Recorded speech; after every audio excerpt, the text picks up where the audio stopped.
Dr. Eric Kelly III and a host of phenomenal speakers from all around the globe for this 7-day virtual event that you don't want to miss. The mission of the Black Business Expo is to raise scholarship money from kids all the way from high school all the way from college. The Black Business Olympics is one of the largest Black business showcases in the world. It is an opportunity for businesses and companies to showcase their businesses globally. We are going to be giving away laptops up to $5,000 away to students. Again, I'm Olivia Appleberry, the founder of 2 Cents Finance and one of the speakers for the expo. I am so excited to see you there. For more info, go to www.blackbusinessexpousa.com or call 919-308-9090 and hope to see you there.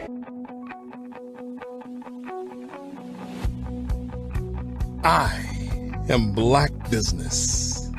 From the moment I wake until the time I sleep.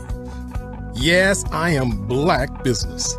I am Black Business. Tell me, are you Black Business? I am Black Business. Do you support Black businesses? Listen, I support Black business because I am Black Business. Black Business Expo, one of the largest business showcases in the history of Black business in the world. The world!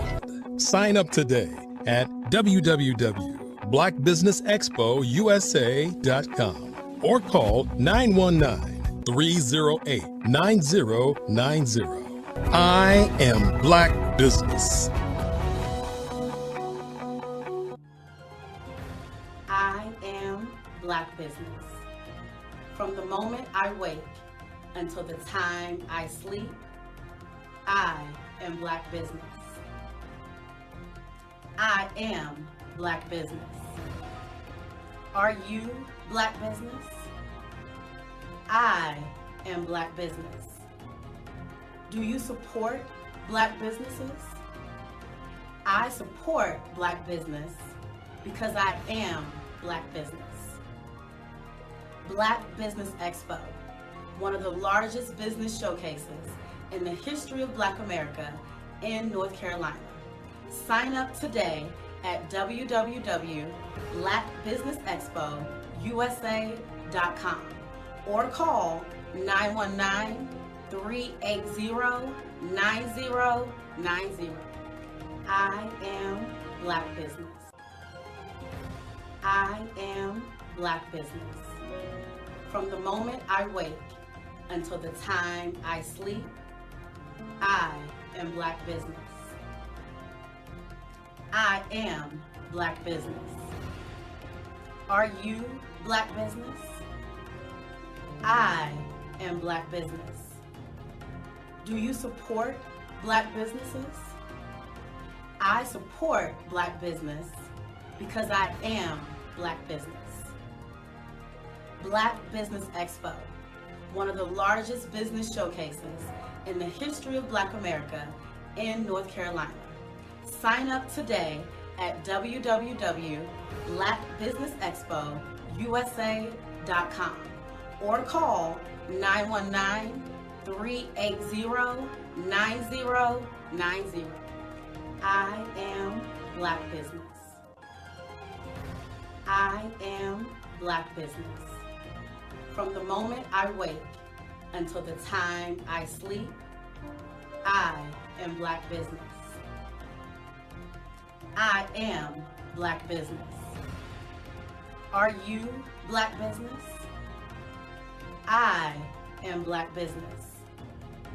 Do you support Black businesses?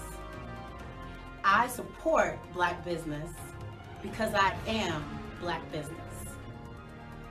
Black Business Expo, one of the largest business showcases in the history of Black America in North Carolina. Sign up today at www.blackbusinessexpousa.com or call 919-380-9090. I am Black business. I am Black business.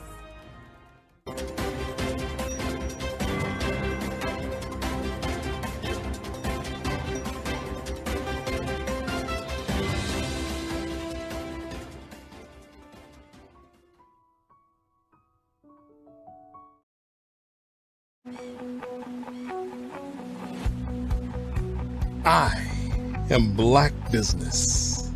From the moment I wake until the time I sleep. Yes, I am Black business. I am Black business. Tell me, are you Black business? I am Black business. Do you support Black businesses? Listen, I support Black business because I am Black business. Black Business Expo, one of the largest business showcases in the history of Black business in the world. The world! Sign up today at www.blackbusinessexpousa.com or call 919-308-9090. I am Black business.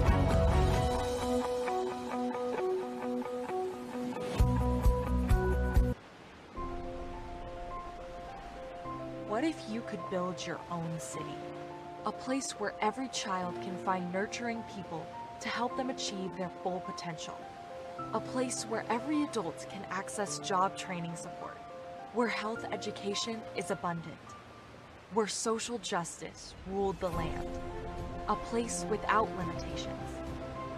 Welcome. You have arrived at STEM City USA. It is what every city should be. A safe and trusted community where you find people and resources to help you become everything you are and beyond. STEM City is unlike anything you have ever experienced. It is a digital twin of the world around you, only better. STEM City is about energy and soul renewal. It is more than a digital world. You can almost feel the power of live cultural events, music, and theater. STEM City promises a better future for children with caring mentors and hands-on activities with dedicated tutors to support our youth. STEM City is your passport to a healthy lifestyle with weekly events addressing our community's many issues. STEM City is your financial well-being with helpful information on wealth management, career advancement, job training, and so much more. STEM City is the community you deserve. It is the city where your dreams can come true. STEM City USA, a place in the sky that is accessible to all who reach for the stars.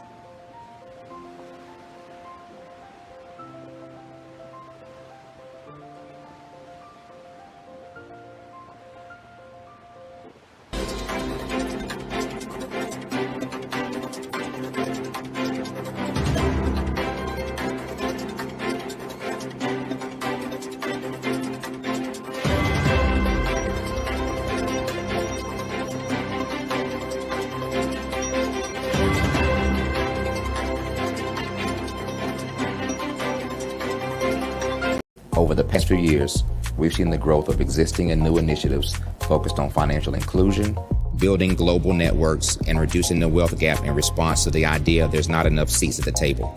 Whether their outcomes are to increase the representation of Black executives on corporate boards, ensure an inclusive global economy, or to create new U.S. African commercial pathways, the strategies are often carried out by separate programs. The question is, should they be? With the continent of Africa being home to more than half of the world's fastest growing economies, the youngest workforce, over 400 companies generating more than $1 billion annually, 700 generating more than $500 million annually that are poised for growth, and being the destination of nearly $5 billion in venture capital in 2021. Diversifying U.S. and Africa commercial engagement by building bridges between African businesses and their U.S. diaspora should begin being seen as mutually beneficial. From helping to reduce Africa's enormous capital gap to catalyzing two-way trade opportunities, the COVID-19 global pandemic hopefully has taught us that global challenges and opportunities are more interconnected than we thought. During the pandemic, African companies like Unicorn Flutterwave, insurance provider Reliance Health, ride-hailing app Yasir, and 54Gene, the continent's first bank of DNA on people of African descent, proved that when African companies have access to networks, capital, and information, they grow big, grow fast, and create solutions that are valuable to the world. This is why BDirect was created. We are the first U.S.-based but African-centric board preparedness and board search company designed to connect U.S. Black talent and corporations to African businesses. Unique and fundamental to BDirect's success is our process of helping board candidates adapt their experience and networks to an African context before they're connected to high-growth companies that are looking to locally and globally scale. From our focus groups with African business execs and government leaders, we don't ignore the sentiment that business is easy, but people are hard. Having a pool of board candidates with hard-to-access networks and extensive experience across the business lifecycle, including successfully raising capital, is table stakes for an initiative like this. So yes, we have that.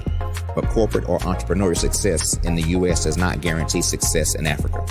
Developed alongside industry partners on the continent, our training program, BDirect Prep, is designed to transpose their experience to create cultural comfort, understanding, and a commitment to helping businesses in Africa scale.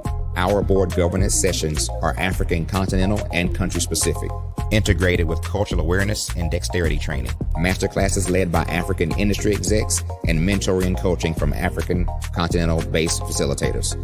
But even more unique to BDirect Prep, we cap off our training program with an immersion trip to help candidates that have not been to Africa before see and feel Africa's complexity and opportunity from African soil. We all know traditional network-based board placement has historically left a lot of us out of ever really being in the paid board pipeline. Our strategy supports the work of many great organizations that are successfully filling seats at U.S. board tables by creating more tables for those that are still left on the sideline. It's time to start seeing the role and value of U.S. Black talent and businesses on the continent of Africa differently. Old perceptions and habits limit economic inclusion. Let's transition Black talent and the African businesses they will support from the periphery of the global economy to its core. Living in a global lockdown, we all know now how fast local and global economies can change, and see the value of having businesses that hire, strengthen local value chains, and even grow globally. Status quo in any form holds back progress.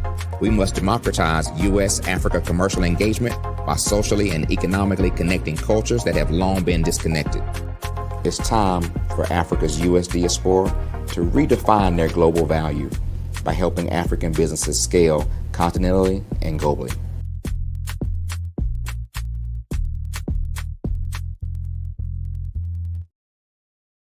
I'm Ramon Ray, founder of Smart Hustle Magazine and smallbiztechnology.com.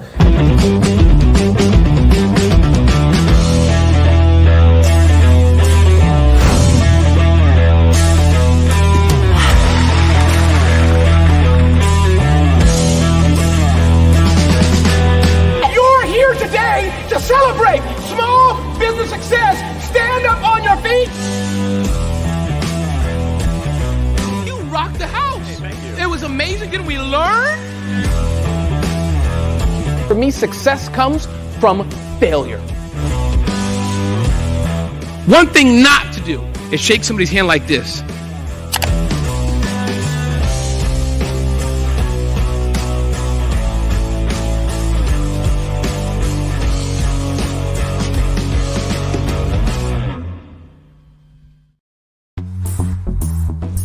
Attention all entrepreneurs and companies. Are you looking for reliable and efficient virtual assistants and back office support to help you manage your business tasks? Look no further than Superwoman Business Services. Our team of virtual assistants provides a full range of administrative support services, including operations management, social media marketing, and much more. We also offer website design services to help you create a professional online presence that reflects your unique brand. In addition to administrative support and website design, we offer business development and structuring services to help you grow your business and achieve your goals. We'll work closely with you to identify areas of improvement and develop a customized plan to help you reach your full potential. At Superwoman Business Services, we understand that running a business can be overwhelming and time-consuming. That's why we're here to help you fly high and achieve success. Our virtual assistants are highly skilled, experienced, and dedicated to providing you with the support you need to thrive. Come fly with us and take your business to new heights. Let us help you become the superhero entrepreneur you are meant to be.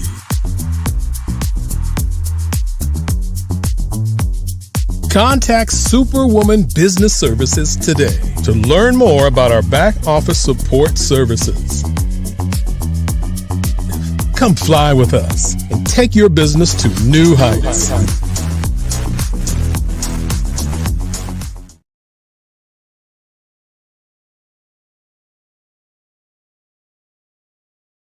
Artist to me is a creative expression of something from nothing. You know, it explodes onto the canvas, or it explodes on in my work. One of the things that I try to do more than anything is I try to just give the lines and the movements and emotions and expressions into to what I do.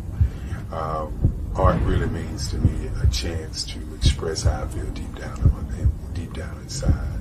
Most of my art begins as a thought that I might have, you know, whether it's sports, whether it's history, whether it's a woman or a man. It pretty much starts as an idea of thought before I get into the actual image of what I'm going to draw. I do a lot of historical pieces. I was a history minor in college, and I love to do history pieces.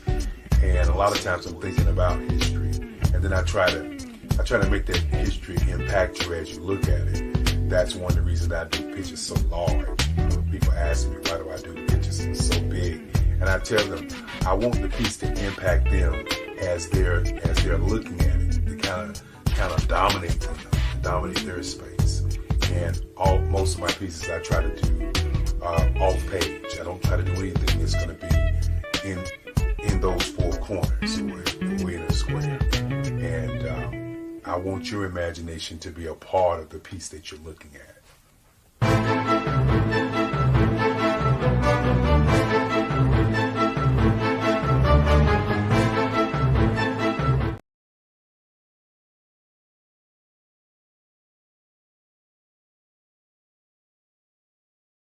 I am from Washington, D.C., but I was raised in Durham, North Carolina.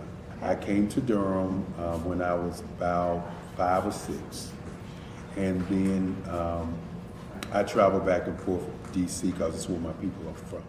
One of the unique things about my family is my mother, she's also an artist. She does quilting, and she does a lot of artistic things. And then my son, he draws with both hands, his right hand and his left hand, like I do. So that's kind of a family trait. And then my other son, he's a videographer, and my daughter, she works, she's a regional vice president for Sunglass Lab. When you start out drawing and sketching, you want to continue to explore, you know, each avenue. I do pastels, I do pen and ink, I do painting, I do acrylics. I haven't done oils yet, but I try to do all facets of art. What I say to a lot of times to people is, you know, you can't put yourself in a box when you're an artist. You have to explore. And over the course of my life, I've tried to explore different mediums. I also do sculpture as well. I choose my subjects by the intensity that they have in their faces, or the intensity that somebody is moving, because I do more than portrait drawings. I also do I do abstract, and then I do figurative drawing also. Well, what happened in this particular show is that I started out trying to come up with something that would be a little bit different than what everybody else is doing.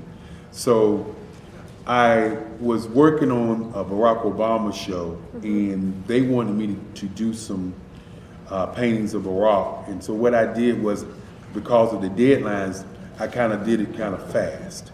And then I realized when I was doing it fast, I enjoyed it. And so then I started doing other pieces the same way, and I started to enjoy those pieces also. And so I came up with this particular style, and it's a style of lines and colors. And what's interesting is that when I was in college, I did a show called Lines, Colors, and I talked about the boldness of the blacks, the hotness of the whites, and this is how this has come about, later on in my life. And the colors comes from a lot of the entertainers that I work with, where they wear different colors. They don't wear, your plain reds or your whites. They wear different colors, and so that's also another piece of what's giving me the colors.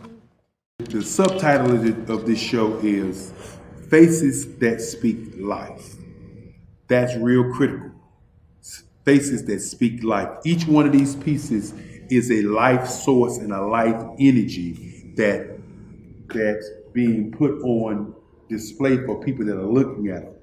I always say in terms of my art, it's not important that I draw them. It's important what you get out of what I draw. I don't try to just draw it because you like it. People wanted me to do prints. I didn't do prints.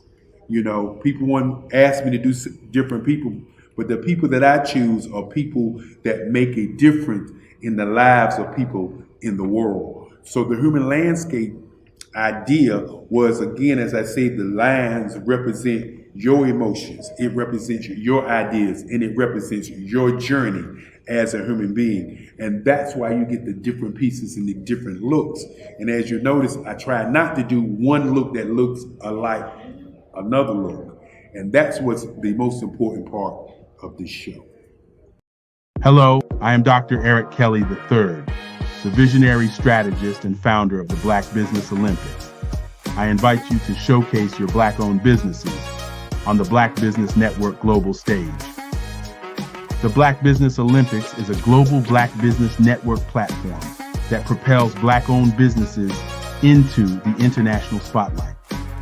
By showcasing your business on the Black Business Olympics platform, you can reach a worldwide audience of potential customers, partners, and investors. You can also establish yourself as a thought leader and expert in your field, attract lucrative partnerships, and more speaking engagements. In addition, the Black Business Olympics platform provides a valuable opportunity to connect and collaborate with like-minded entrepreneurs and business professionals from around the world. This can lead to new business opportunities, ideas, and relationships. Finally, by sharing your story and expertise on the Black Business Olympics platform, you can inspire and empower others. This is a powerful way to make a positive impact on the world and leave a lasting legacy. If you are a Black-owned business owner, I encourage you to seize the opportunity to showcase your business on the Black Business Olympics platform. It is a once-in-a-lifetime opportunity to make an indelible mark on the world. Be one of the 1,000 visionary entrepreneurs who are changing students' lives, shaping industries, and leaving an unforgettable legacy for their families.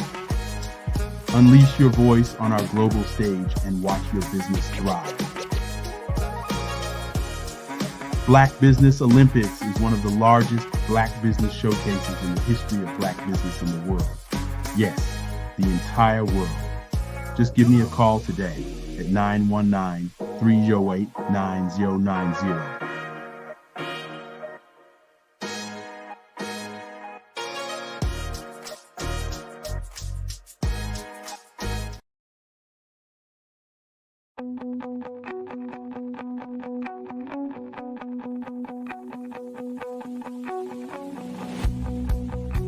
I am Black business.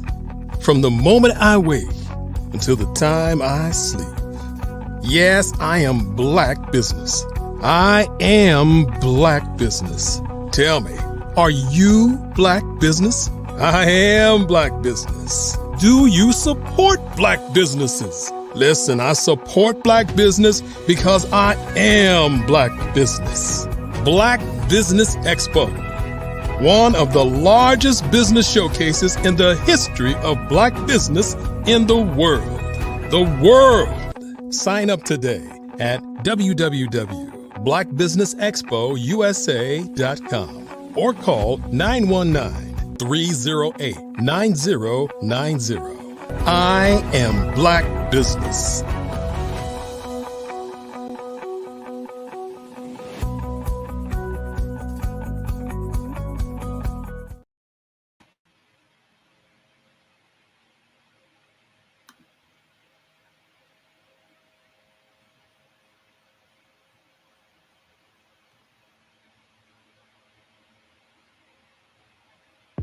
The Black Business Network and Black Business Olympics are essential platforms for Black business owners globally. They provide the tools and support you need to succeed in today's competitive marketplace. Join us today as we collaborate together with businesses from around the world to support our children, students, and young future entrepreneurs, Black businesses and corporations. We raise funds for students going to college and young entrepreneurs who are aspiring to be business owners, and we invite you to be a contributor today. Visit the website www.blackbusinessexpousa.com to connect with and learn more about how the Black Business Network and Black Business Olympics can help you not only share your amazing business story to businesses, but also serve future generations. Hello.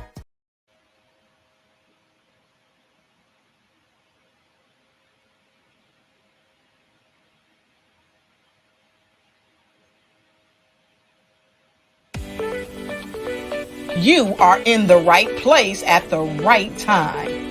The Black Business Network opens again for its Black Business Olympics, a 24/7 broadcast on business, strategies, global branding, social media marketing, finance, advertisement, and much, much more. Featuring the top, most powerful entrepreneurs and speakers and thought leaders from all around the world as they gather together for this phenomenal event. Join the Black Business Network streaming live into the metaverse, STEM City USA, Black Multiverse, Pod TV, Roku, Hulu, iHeartRadio, Apple TV, YouTube, TikTok, Instagram, Google Podcasts, Facebook, LinkedIn, IBM TV, Spotify, and Twitch. Tune in today and be a part of this amazing movement. The Black Business Olympics welcomes you.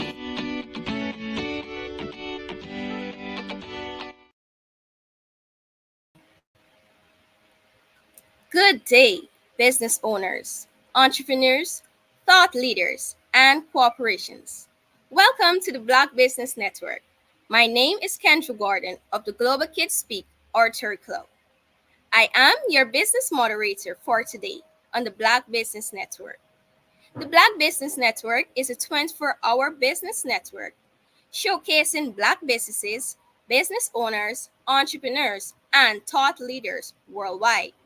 We have speakers from North Carolina, London, Singapore, Africa, Japan, and cities all over the United States. The Black Business Network is a global community sharing its business knowledge to empower, inspire, and educate businesses about business. Our first speaker is Dr. Eric Kelly III, founder of Black Business Olympics. Dr. Eric Kelly III, one of the leading African American artists in the last 3 decades. He reflects on the connections between images and the nation state, the linkages between art and humanity, the understanding of society through abstract and expressionist art. Dr. Kelly creates various images of historical moments in time. Based on his unique analysis, Kelly's drawings and paintings reflect extensively on how he has been defined and created the art of abstract expression into a form of art. I present to you Dr. Eric Kelly III, founder of Black Business Olympics. Remember, genius is common, and I'll see you on the other side. Well, before we let you go on the other side, I want to tell you you did a marvelous job. You know, as we continue to do great things, we enjoy having young people like yourself from the Global Speaks organization doing a wonderful job. And as you did say, genius is common, and I'll see you on the other side, okay? Thank you. Yes, indeed. As we get ready to begin my talk this evening, I wanted to come in and get everybody ready for the last group of speakers for the day. For those of you who've had an opportunity to listen to our speakers, one of the things that you will understand is that our speakers are from across the world, across the globe. And with that being said, I want to kind of highlight one of the things that we're doing this evening, and that is we're raising scholarships. So I'm going to take a moment and run one last episode.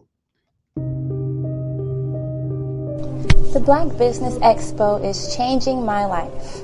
This year, they are giving away laptops and even $5,000 in cash to students just like me.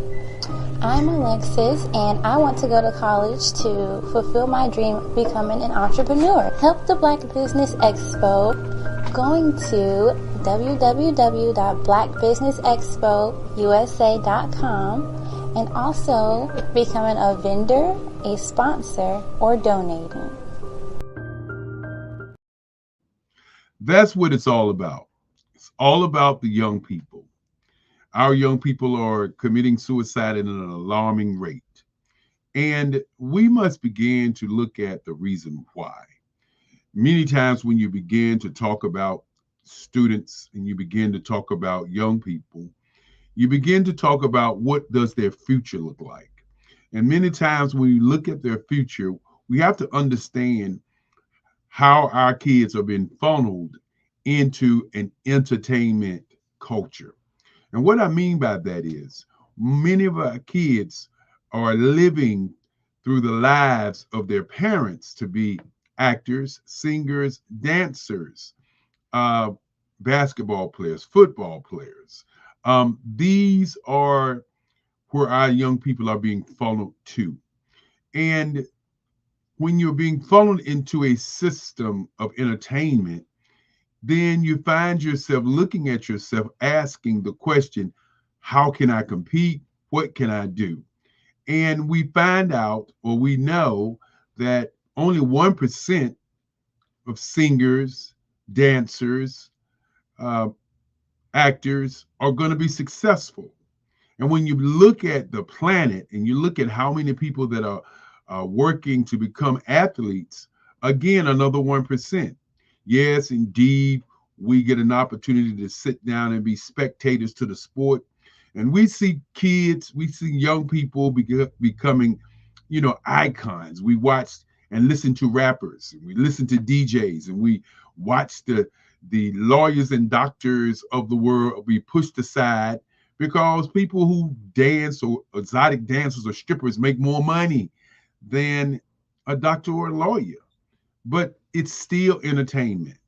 And so this evening, I want our business owners to think about, what is our value? My great grandfather used to say, if you don't value your value, then your value will not be valuable. And what he was talking about was young people of today, young people of tomorrow. If we don't value them, then their value will not be valuable. So with that being said, I am going to talk about mindset, mind state, mind shift, and mind print. Now, when you look at where you were born, and when you look at how you were taught. You have a mindset. Now, some people would say my mindset is a wealthy mindset. Some would say my mindset is a poverty mindset. And some would say they don't know what a mindset is. A mindset is how you think about things when it comes to your life. Many times we're told when we're younger that we're not going to amount to anything. Many times we're told when we're younger that we can't be successful. And then many times we're told we can be successful, that we can do anything that we want to do, which is what my grandmother told me when I was a little bitty boy. I was about 4 years old. I picked up a pencil. I began to draw. And she said that the artwork that I was doing in that church that I was in looked like the people in the choir. And that was the beginning of who I began to be. But our students and our kids today are not being taught by grandmothers and taught by great grandfathers. They're being taught by the internet, by the telephone, by the television, by newspaper, rap songs, and it begins to be a situation where many of our young people are missing that down to earth conversation about what they actually can become. And so the Black Business Network is a part of a trend, or should I say, a part of a culture of working to change how young people see Black businesses. When you begin to think about the $11 trillion in North America, and you begin to think about the average age of students or young people all over the world, you'll find that in North America, the average age is 27. You'll find out in Europe, the average age is 26. In Australia, it's 25. In South America, it's 26. But in Africa, the average age is 14. And so when you begin to think about the average age being 14 in Africa and the average age being 27 in America, if you're doing business today and you're thinking about doing business with people or clients who are 40 years or better, then in 10 years, you will be out of business because you will not have clients. So today we want all of the business owners who come on the platform to think about who is your customer, where is your customer, and why is your customer your customer. Many times we don't think about psychographics. We'll talk about demographics till we turn green, blue, or purple in the face, but nobody talk about psychographics. And what is psychographics? Psychographics is how does your customer think? And so with that being said, let's talk about the mind shift. The mind shift. I first talked about your mindset, how you're brought up, what you're taught to, who talks to you, how do you interact with the people that are in your circle?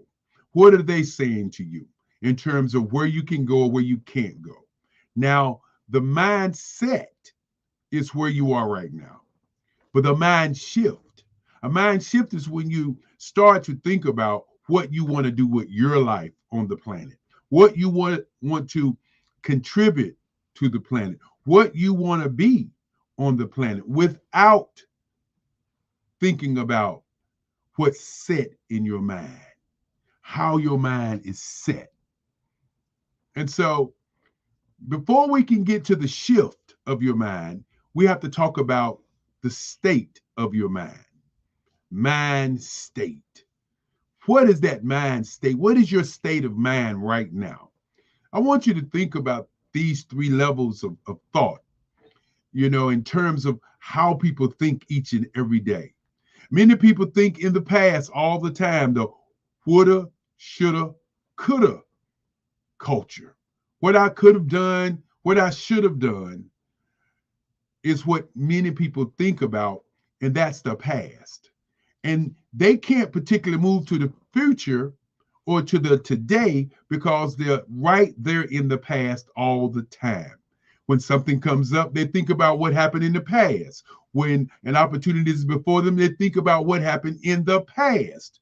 So they don't move on that opportunity. And so you have to begin to get out of that mind state of the past. And then, of course, there's the mind state of the future. And that future is anxiety. That anxiety of thinking, what am I going to be? What am I going to do? How I'm going to get to the future? What I'm going to do by being in the future? And so I submit to you, worrying about the future when you don't know if you're going to wake up the next day is pointless. Now, I didn't say planning for the future was pointless. I say worrying about the future is pointless. So how do you embrace happiness? You embrace happiness by living in the today. This could very well be the last day of your life. What did you do today to change the life of someone else? I can say my submit to the day was to bring you business owners from across the globe to talk to you about business. Now, that's my state of mind. And that state of mind for me is happiness. What is your happiness? What is the one thing that you will do for free? What is the one thing that you want to do 24/7 a day? What is the one thing that you want to be? That begins your happiness. Now, to shift your mind to your happiness, you first must look at what is your mind print. And your mind print is broken down into 5 different areas. The first one is your subconscious mind. What you think about every day is who you are. What you think about all the time is who you are. So you have to kind of look at yourself, look at your state of mind, and figure out what is the things that you think about each and every day. And when you think about that, you put that into your subconscious mind, and your subconscious mind, which does not have a filter, will seek out what you think about each and every day. What you want each and every day, your subconscious mind will look for it for you. But because many people live in the woulda, coulda, shoulda mind state, live in the past, sometimes you miss the signs of the things that are coming to you that will help you get to your glory. When I say that, I want you to understand your subconscious mind never puts a block on what you're thinking. Now, your red print, which is your life's blood that courses through your veins, how you show up, how you dress up, how you look, how you talk, how you walk, all of that is your red print. It's the blood. It is who you portray yourself to be in the public. Does not mean that's who you are deep inside, but who you portray to be each and every day. Some people's red print is they're always late. Some people's red print is they always make an excuse. Some people's red prints is they're always on time. Some people's red print is they always have dignity in everything that they do. So you have to think about your red print and your gray print, which is your subconscious mind. And the reason that your gray, I call it your gray print, is because the more you put into your gray print, the color it changes. So you could be one of those people who think negatively all the time and think about negative things happening to you all the time. And surely enough, negative things will happen to you because that is what you think about. When you think about prosperous things happen to you all the time, when you're thinking about getting where you want to go all the time, these things will happen to you. One of the things that I talk about all the time is consistency. And if you're consistent at a dream, at at a goal, if you're consistent, you will get there. And so that's your gray print and your red print. Let's talk about your blueprint. When I say blueprint, many people ask the question, what do you mean by your blueprint? If you're in business and you say that you are a coach, okay, who are the top 3 coaches in the world? If you're a speaker and you say you want to be a speaker, who are the top 2 or 3 speakers in the world? Once you identify those individuals, once you identify the industry that you're in, then your blueprint is the success of those people, of those businesses, of those companies and corporations. I want to say that one more time. Your blueprint is the company, the business, the thing that somebody is doing that you want to do. So how do you get your blueprint in front of you? Well, you get your blueprint in front of you by studying those companies and corporations who are the companies and businesses that you plan on being like.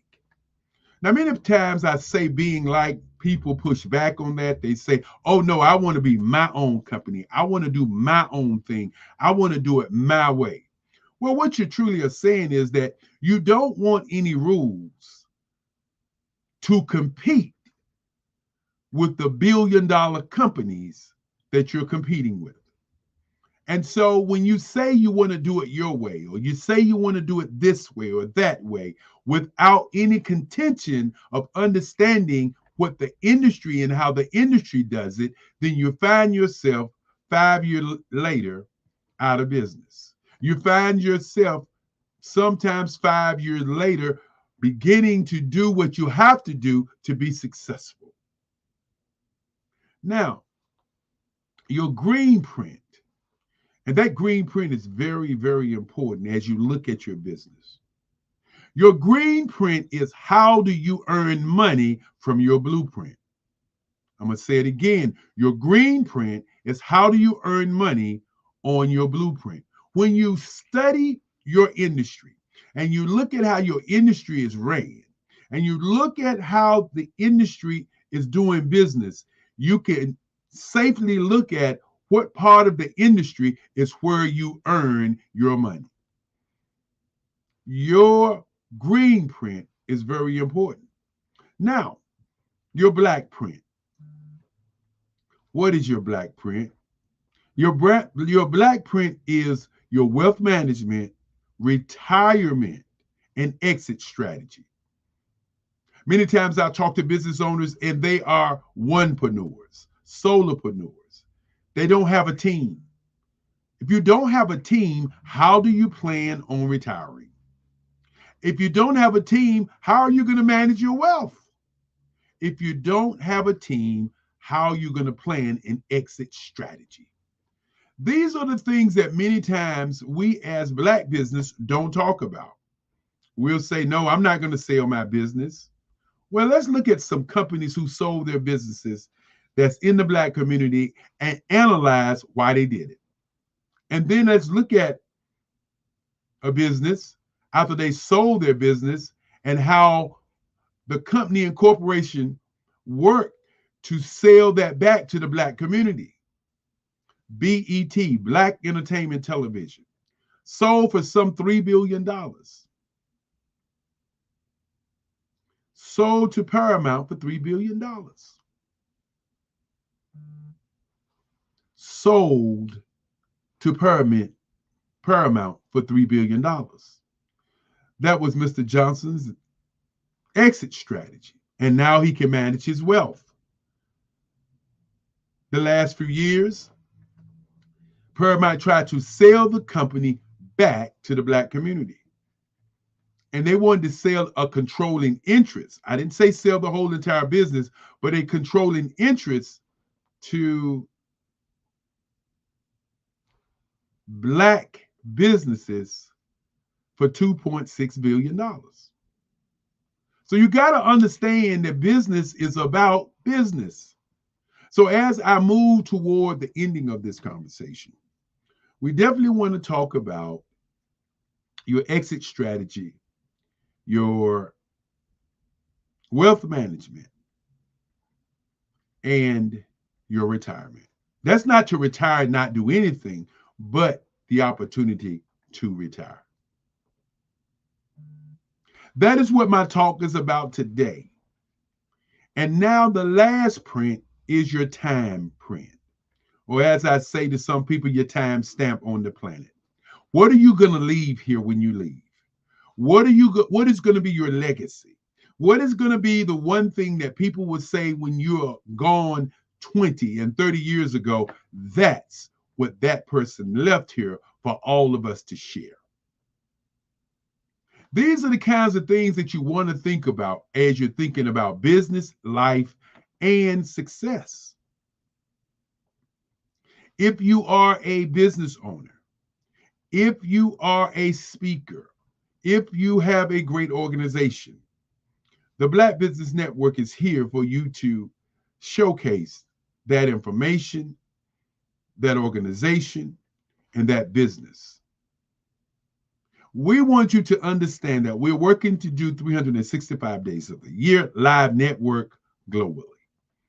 And as you've seen earlier, we had a young lady by the name of Kendra Gordon, and she's not in America. She's not in Australia. She's not in the UK. She's in another country. And that's what this is all about. The Black Business Olympics is one of the largest business showcases in the history of Black business in the world. What is our brand? Our brand is Black business. Our brand is not entertainment. It's not acting, singing, dancing, sports. It's not stripping. It's not rapping. It's none of these things. It's Black business. So we reach out to you and ask you to be a part of this movement, be a part of our culture of Black business. I'm Dr. Eric Kelly III, and always give me joy and pleasure when I get a chance to say to the audience, thank you for being here with us this evening. Thank you for tuning in all week. And for those of you who are just tuning in on Thursday, we started on Monday. And on Monday, what we did, we had speakers to talk about inspiration, empowerment, and education in Black business. On Tuesday, we have business owners to talk about advertising, public relations, marketing, sales, and merchandising in Black business. On yesterday, we had 64 ways to do business, to do Black business in social media.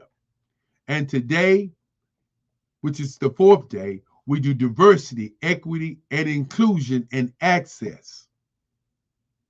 Tomorrow will be Generation X versus Generation Z. Saturday will be Black business and the culture. And Sunday will be Black business and innovation. What's going on in innovation? AI. When you're not looking at what's going on in business, then you will fall prey to being a consumer, a customer. I hear a lot of times people say, well, I'm not ready for AI. Well, AI is here and it's going at a rapid rate. Don't wait until AI is a super learning system and then decide that you want to jump on board. We have the opportunity as Black businesses to do something great with our companies by being a part of the AI revolution. Remember the .com revolution? The .com came, the .com left. Remember the NFTs, the metaverse came, the metaverse is still here. But where are we as Black businesses in these genres? Well, I would submit to you that we have an opportunity right now, today, to be a part of the next wave, the fourth innovation revolution. So with that being said, I'm going to bring our host back here, Kendra Gordon. Hello, Kendra. How you doing? I'm doing great. How are you? Doing pretty good. Now, talk a little bit about the presentation. What did you get from the presentation? I believe it was an exceptional presentation. Thank you for sharing those wonderful words. I hope it means and impact everything that you have said, and everyone listening. I hope that you understood and everything. And genius is common, and I know you're going to go ahead and do the sponsors, right? That's correct. Okay, let's go ahead and do the sponsors. And I want people out there to understand this is her first time, and she's going to be a regular, and she's going to be doing great things in the community. Go ahead with the sponsors, and thank you so very much for being here. No problem. It's my pleasure. The Black Business Expo's mission is to raise funds for high school seniors going to college or K-12 entrepreneurs. This expo is a fundraiser for students.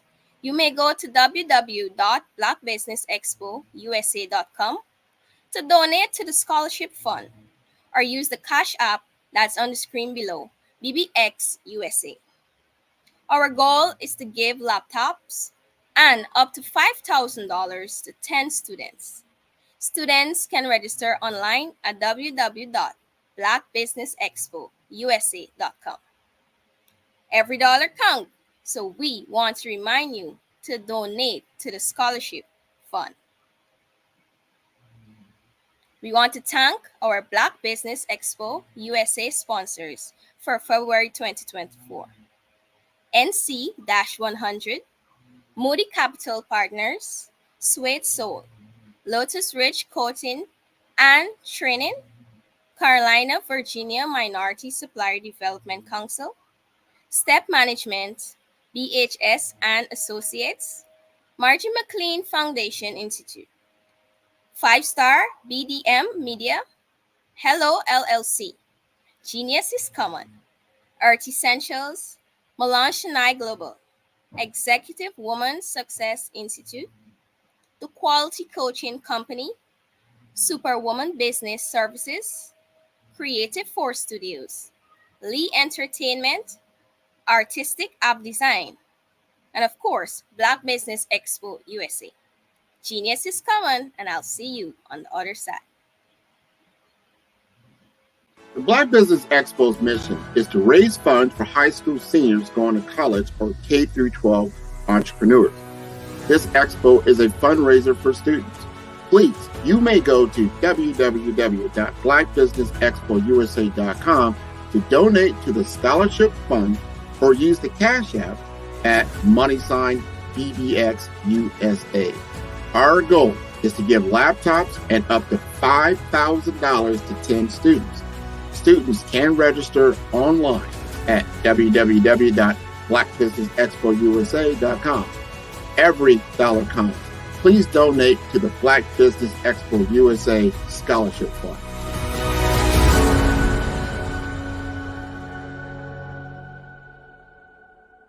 Having a brand that resonates with so many people across the world is truly a phenomenon.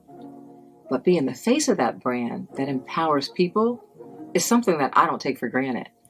It's actually way bigger than me. But it's when I hear those stories of what people had to overcome, that is what our brand is about. Resilience, persevering, and not giving up. Physically, mentally, or spiritually.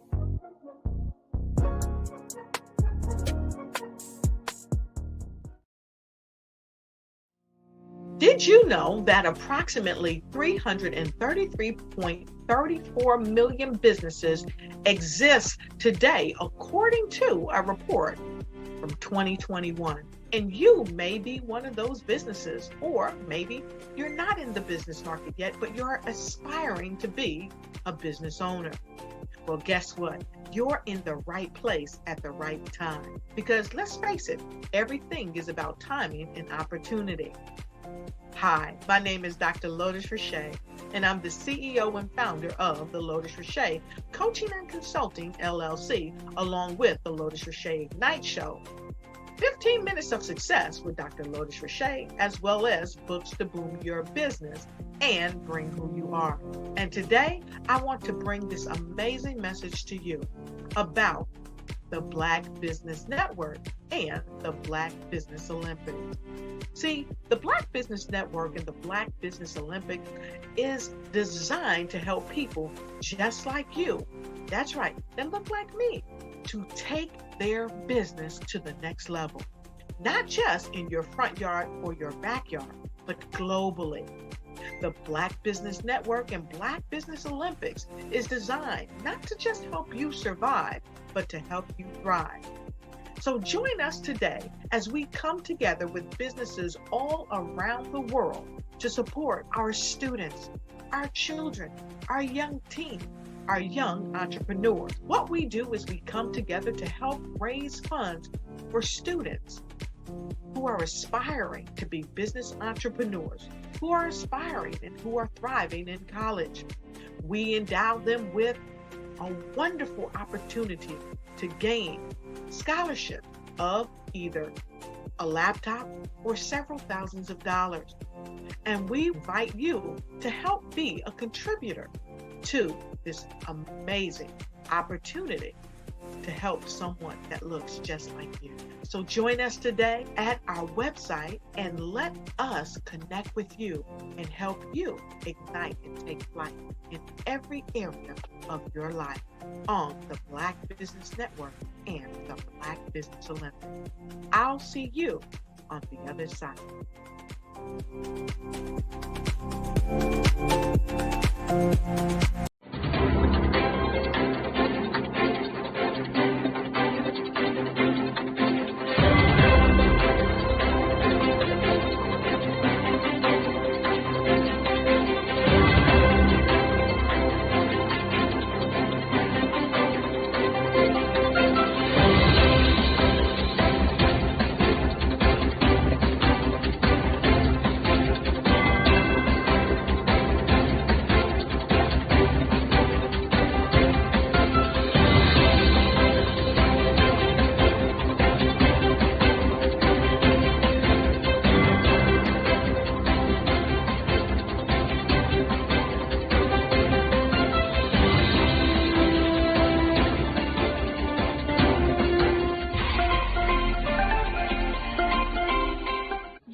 Dr. Eric Kelly III and a host of phenomenal speakers from all around the globe for this 7-day virtual event that you don't want to miss.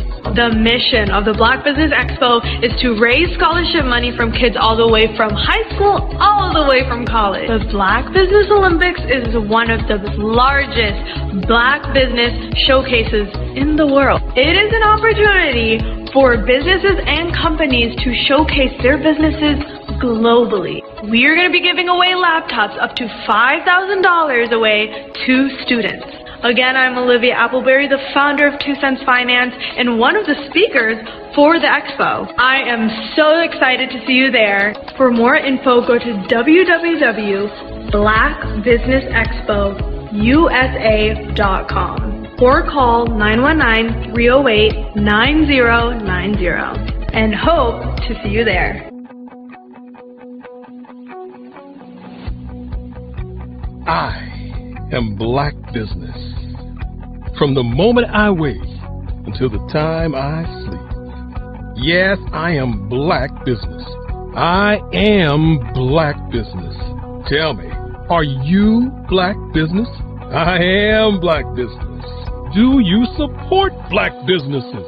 Listen, I support Black business because I am Black Business. Black Business Expo, one of the largest business showcases in the history of Black business in the world. The world! Sign up today at www.blackbusinessexpousa.com or call 919-308-9090. I am Black Business. I am Black Business. From the moment I wake until the time I sleep, I am Black Business. I am Black business. Are you Black business? I am Black business. Do you support Black businesses? I support Black business because I am Black business. Black Business Expo, one of the largest business showcases in the history of Black America in North Carolina. Join Dr. Eric Kelly III and a host of phenomenal speakers from all around the globe for this 7-day virtual event that you don't want to miss. The mission of the Black Business Expo is to raise scholarship money from kids all the way from high school, all the way from college. The Black Business Olympics is one of the largest Black business showcases in the world. It is an opportunity for businesses and companies to showcase their businesses globally. We are going to be giving away laptops up to $5,000 away to students. Again, I'm Olivia Appleberry, the founder of 2 Cents Finance and one of the speakers for the expo. I am so excited to see you there. For more info, go to www.blackbusinessexpousa.com or call 919-308-9090 and hope to see you there. I am Black business. From the moment I wake until the time I sleep.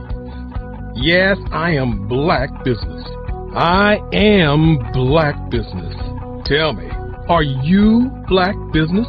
I am Black business. Do you support Black businesses?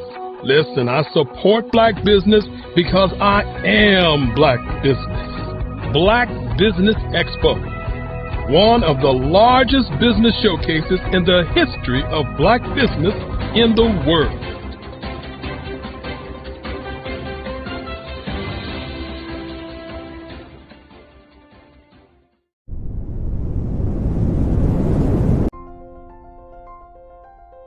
What if you could build your own city? A place where every child can find nurturing people to help them achieve their full potential. A place where every adult can access job training support, where health education is abundant, where social justice ruled the land. A place without limitations. Welcome. You have arrived at STEM City USA. It is what every city should be. A safe and trusted community where you find people and resources to help you become everything you are and beyond. STEM City is unlike anything you have ever experienced. It is a digital twin of the world around you, only better. STEM City is about energy and soul renewal. It is more than a digital world. You can almost feel the power of live cultural events, music, and theater. STEM City promises a better future for children with caring mentors and hands-on activities with dedicated tutors to support our youth. STEM City is your passport to a healthy lifestyle with weekly events addressing our community's many issues. STEM City is your financial well-being with helpful information on wealth management, career advancement, job training, and so much more. STEM City is the community you deserve. It is the city where your dreams can come true. STEM City USA, a place in the sky that is accessible to all who reach for the stars.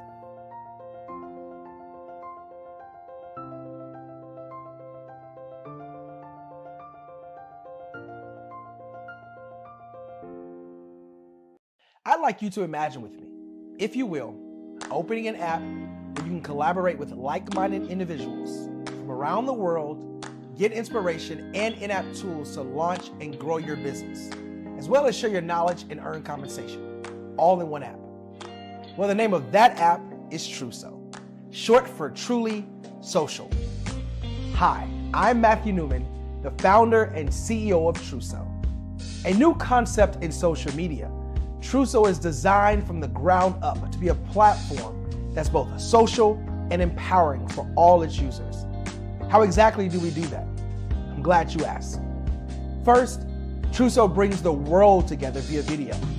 Psychologists assert that video provides a significantly more effective connection than audio only.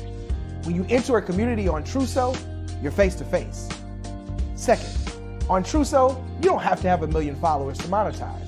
Our business model allows all hosts and moderators to monetize, no matter the size of your following, by 1, producing fee-based content, and 2, inviting others to join the platform as subscribers.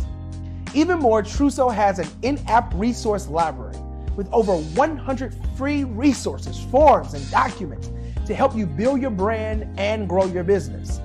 Third, Trousseau is inclusive. The deaf and hard of hearing communities make up 360 million people worldwide. Unlike audio-only apps, Trousseau embraces his community, providing a networking platform that allows them to participate via video and closed caption. We even have a deaf and hard of hearing foundation in the works as well. Fourth, Trousseau is both social and safe. We refer to Trousseau as a virtual extension of the beauty shop, barbershop, and brainchild of the community. A place where there's laughter, along with wisdom, growth-oriented conversation, and genuine connections in a safe space. Trousseau even has proprietary security to ensure we maintain a safe environment for everyone. Where are we at now? Trousseau is live, y'all. We've launched in beta, and we're acquiring users daily. We have an incredible development and marketing team, plus amazing celebrity influencers at the table, helping us spread the word around the globe, beginning within the African diaspora and beyond by creating a safe space for growth, connection, and collaboration. We're truly excited about Trousseau. We've created something special for which there is a global market. And we invite you to embark on this journey with us as a shareholder. The future for Trousseau is truly bright. Join us and let's go there together.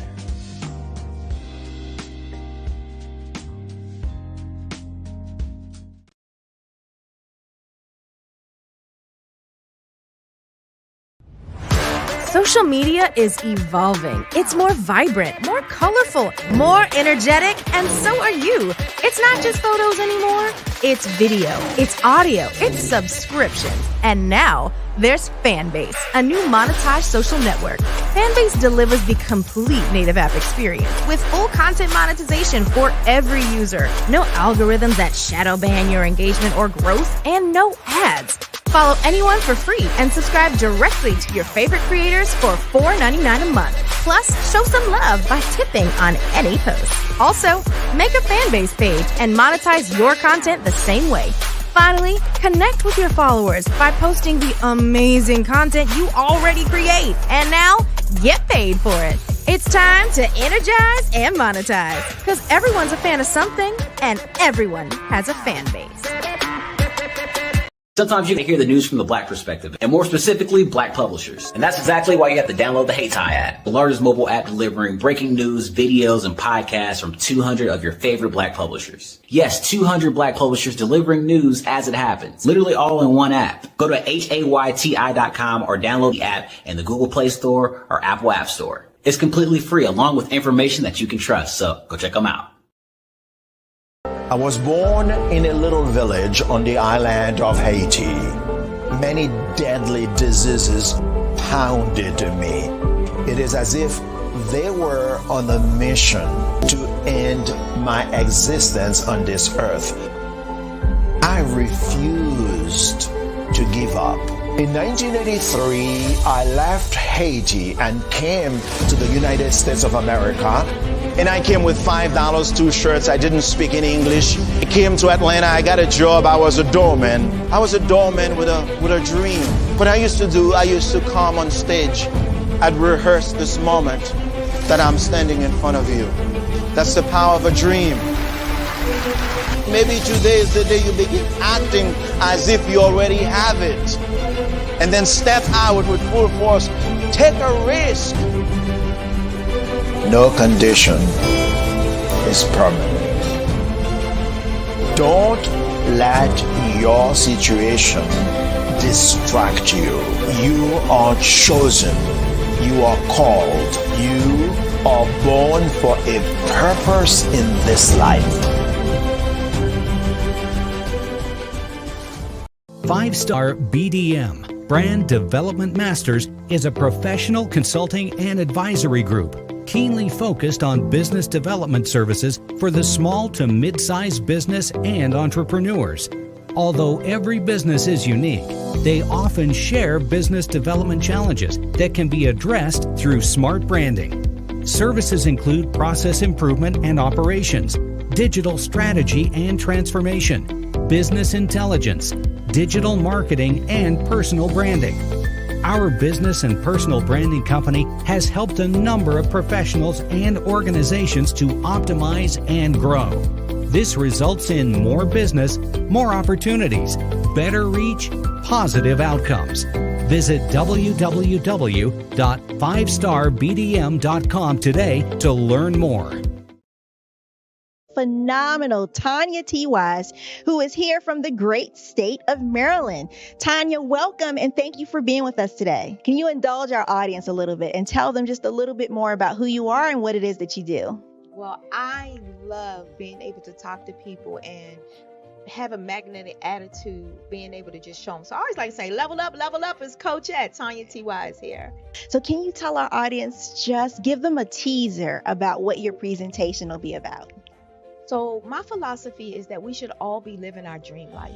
So tomorrow I'm going to talk about how you start living your dream life. What are some of the things that you thought about in your childhood that you just kind of let go and dormant? Wow. And I want to reignite that and just give you some pointers and some tips, some tools, some strategies to be able to start living your best life now. And guess what, Wanda?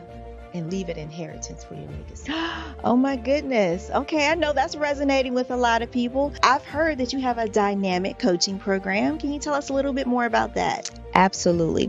So our coaching program help people that have the lack of time, that lack strategies, and lack the confidence to go after their dream life. So we help them implement tools, we help them implement strategies, as well as give them resources so that they can live their best life now and leave that inheritance. Wow. Oh, I love that. I love the leave the inheritance part.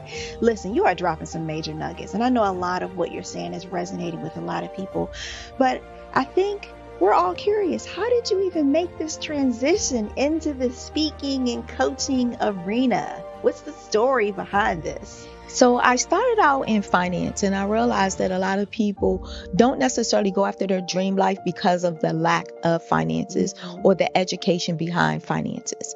But it wasn't until I lost my firstborn, my only son, that life changed for me.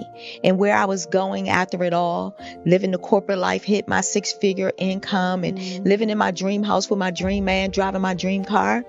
I nearly lost it all when I lost my son. And so I realized it only takes one financial catastrophe that can change your entire life.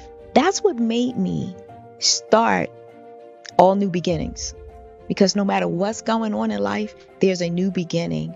And because of that, we develop a program called Wise Minded. My little slogan is, don't just dream it, let's live it. If they want to connect with you or work with you, what is the best ways for them to be able to do that? Well, for my social media guru, you can connect with me on every single social media platform as Tanya T. Wise.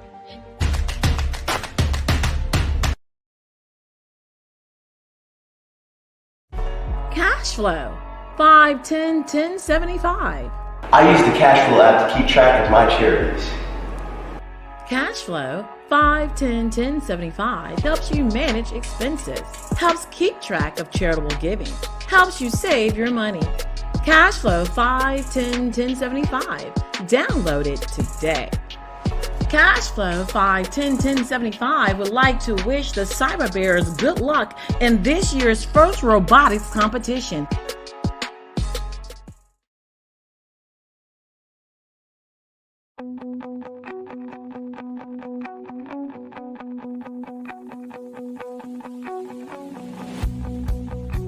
I am Black Business. From the moment I wake until the time I sleep. Yes, I am Black Business. I am Black Business. Tell me, are you Black Business? I am Black business. Do you support Black businesses? Listen, I support Black business because I am Black business.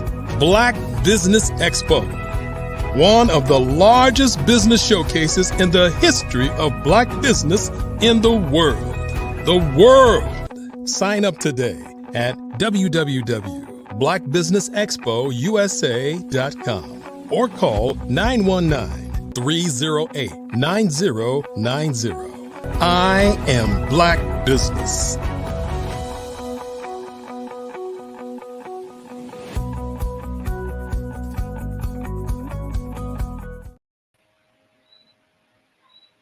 Good day, business owners, entrepreneurs, thought leaders, and corporations.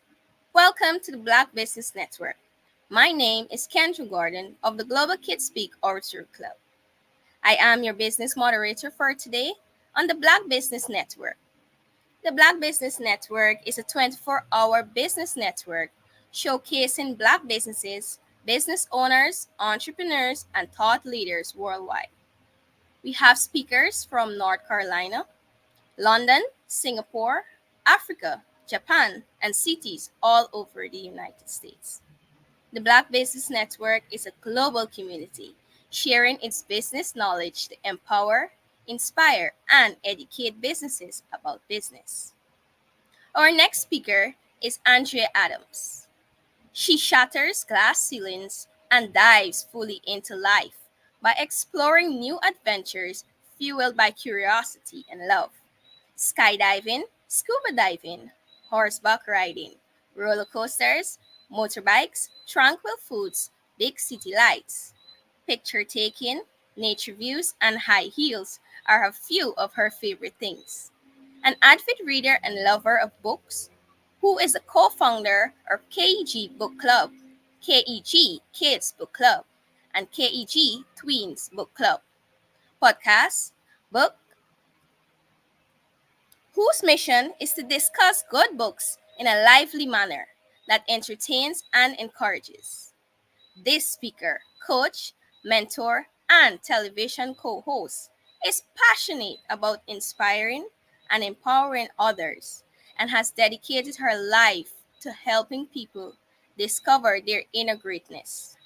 Andrea's power voice was unleashed after receiving mentorship from Les Brown. Andrea was mentored to think into results by John Tallarico under the Proctor Gallagher Institute and uses this experience through role modeling to empower youths to master communication, access their inner self-thought, change their mindset, and transform their lives by improving their relationship with themselves and others. As a global expert on public speaking for kids, Andrea launched her Global Kids Speak Archery Club, which helps youths around the world develop their archery skills. Sassy, bold, and unapologetic advocate of 821 art, whose mission is to end modern-day slavery, owner of Adorn Me Learning Institute and Caribbean Things by Adorn Me. I present to you Andrea Adams. Thank you so much, Kendra. What a beautiful and enlightening introduction. It's a pleasure having you here. Thank you for having me. Genius is common, and I'll see you on the other side. Okay, Kendra, so I'm going to invite you to just ask me a few questions this afternoon so that we can teach the audience a little bit about our wonderful club, Global Kids Speak. So you can just set up some questions and shoot them at me.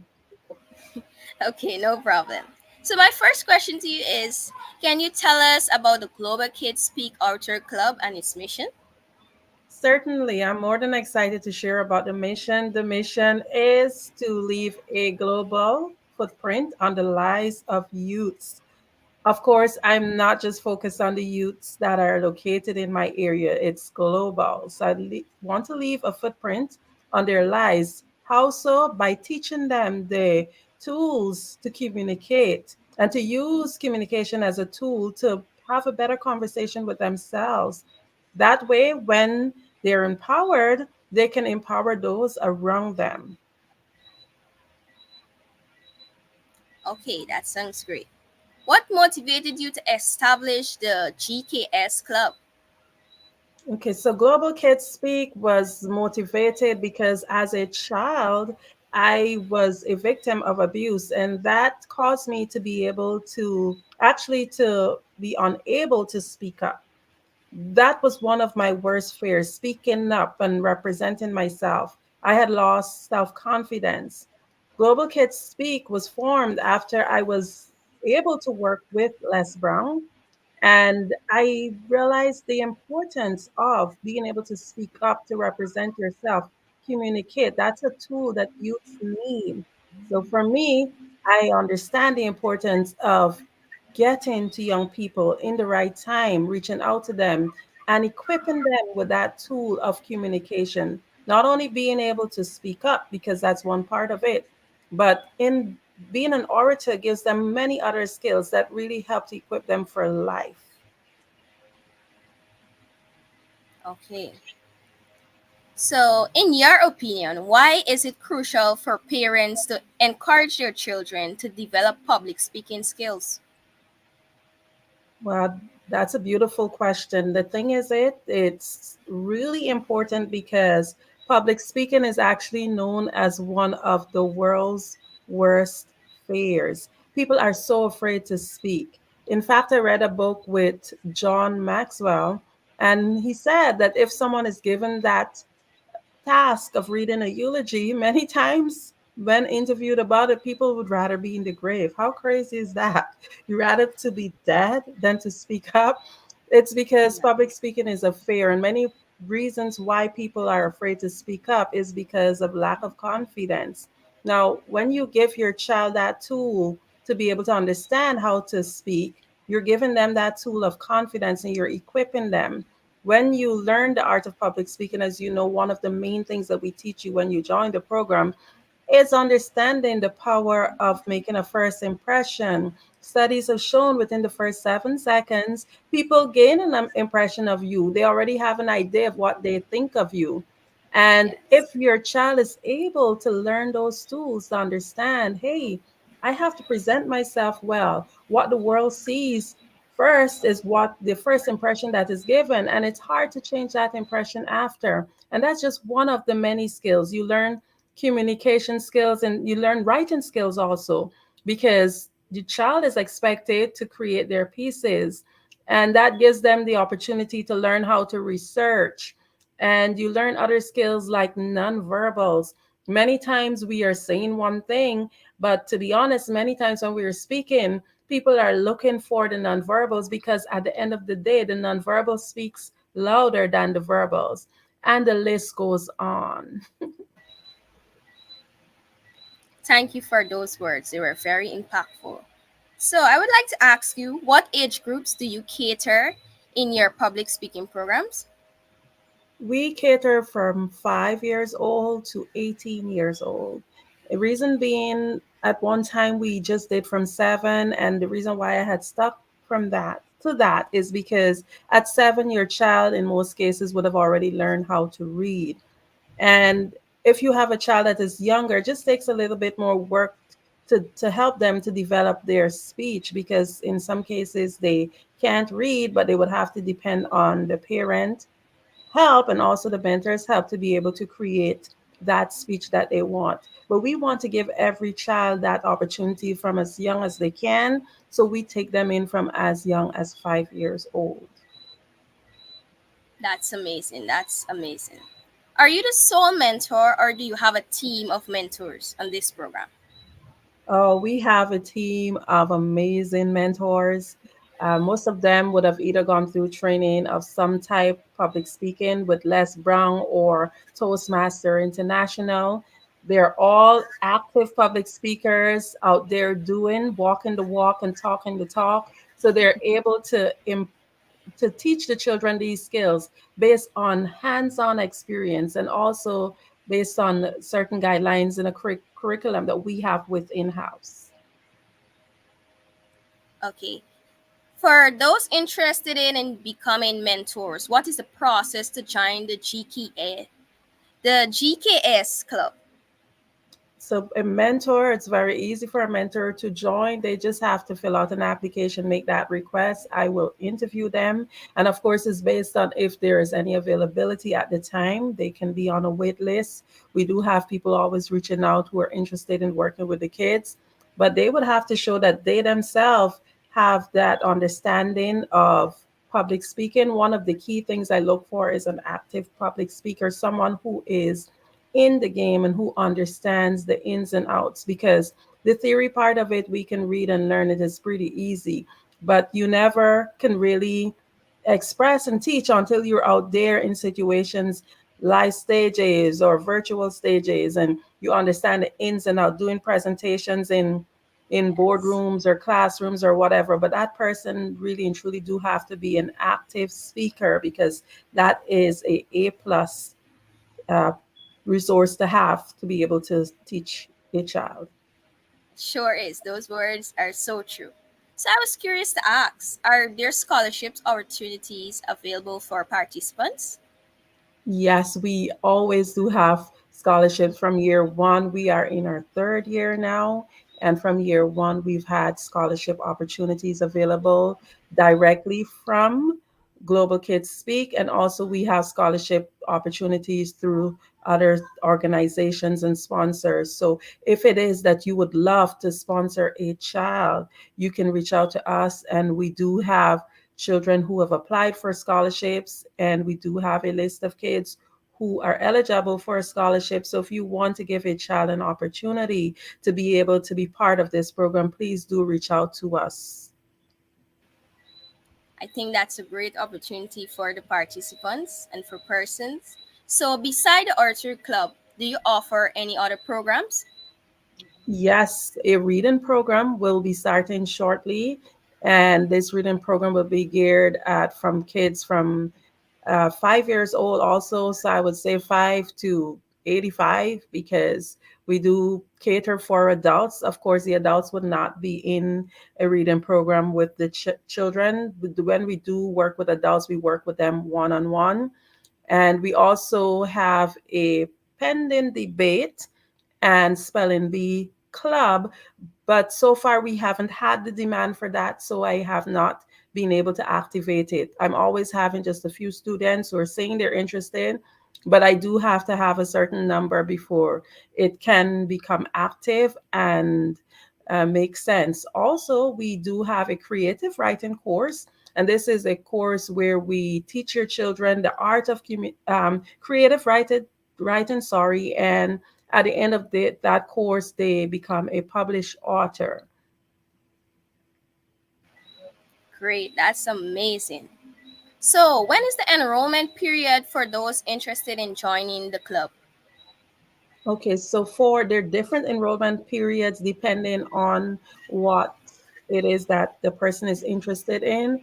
For reading, enrollment is going to be completely opened continuously. As it relates to the debate and spelling bee or public speaking club, enrollment would be from December 15th to March 31st. And the reason why it has such a large enrollment, I would explain to you, because we have a competition twice a year. And this is a live competition where the kids go on radio and they speak. So they are taught to create their piece, and they're able to actually express themselves live on radio. So we believe at least if they have 2 months before that competition, that's more than enough time to have them fully prepared. So 2 months before would be at the end of March. And we have a second competition in December. So therefore, the end of September, September 30th, between July 15th to September 30th, we also do enrollment for that. As it relates to the creative writing program, that will be hosted in the summer, and open enrollment will be from May 1st. Wow, that's a lot of programs. So, can participants expect to receive a certificate upon completing the program? Yes, a certificate will be issued upon completion of the program.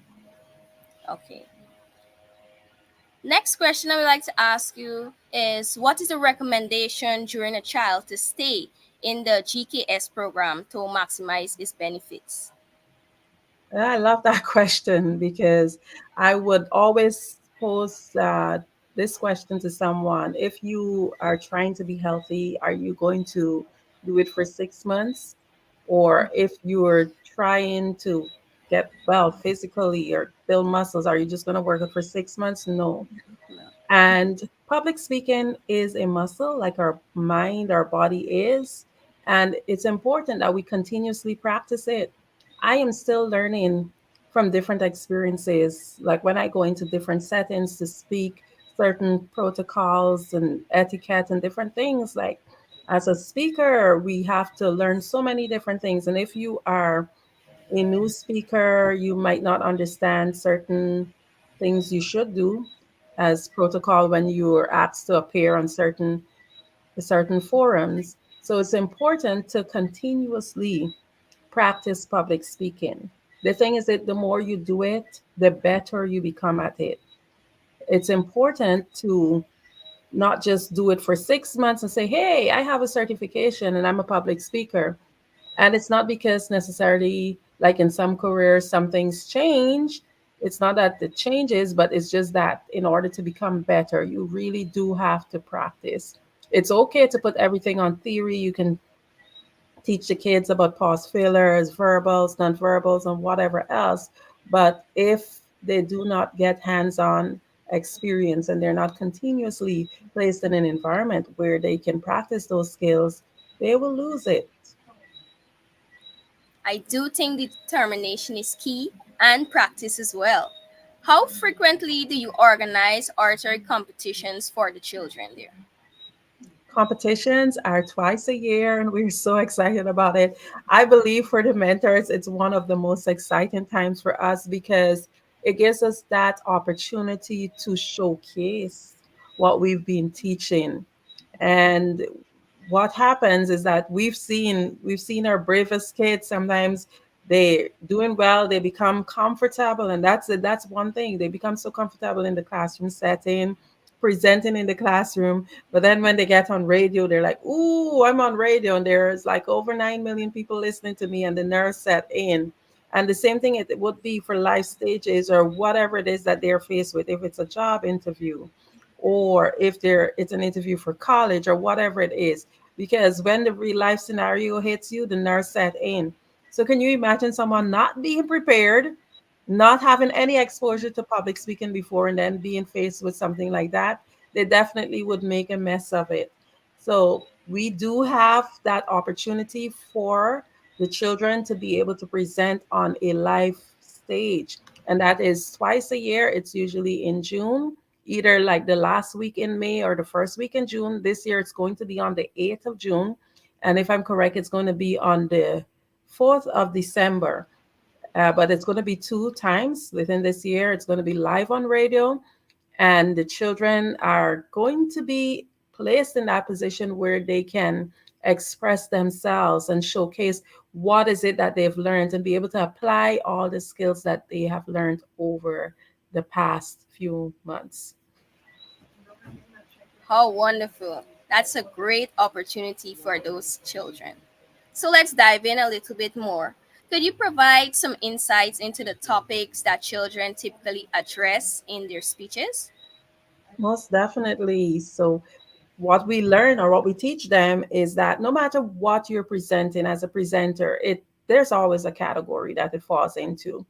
And just backing a little bit on that, what I tell the students is as orators, it's like orators is like a profession. You're an orator. And the same way they have other professions like accountants and lawyers, etc., they have their words that they use. Same thing it is with an orator. When you're here and you're studying at Global Kids Speak, you learn not only to speak and to use words. We have things where we like different things like word of the week. where the students have to research a word, the meaning of it, they share the meaning in they share it in a sentence, the part of speech, so their vocabulary is developing. Also, when it comes to being an orator, it's like a profession. You got to become familiar with those words like enunciation, pronunciation, using your pitch, intonation. All of these are terms that we encourage our students to become familiar with.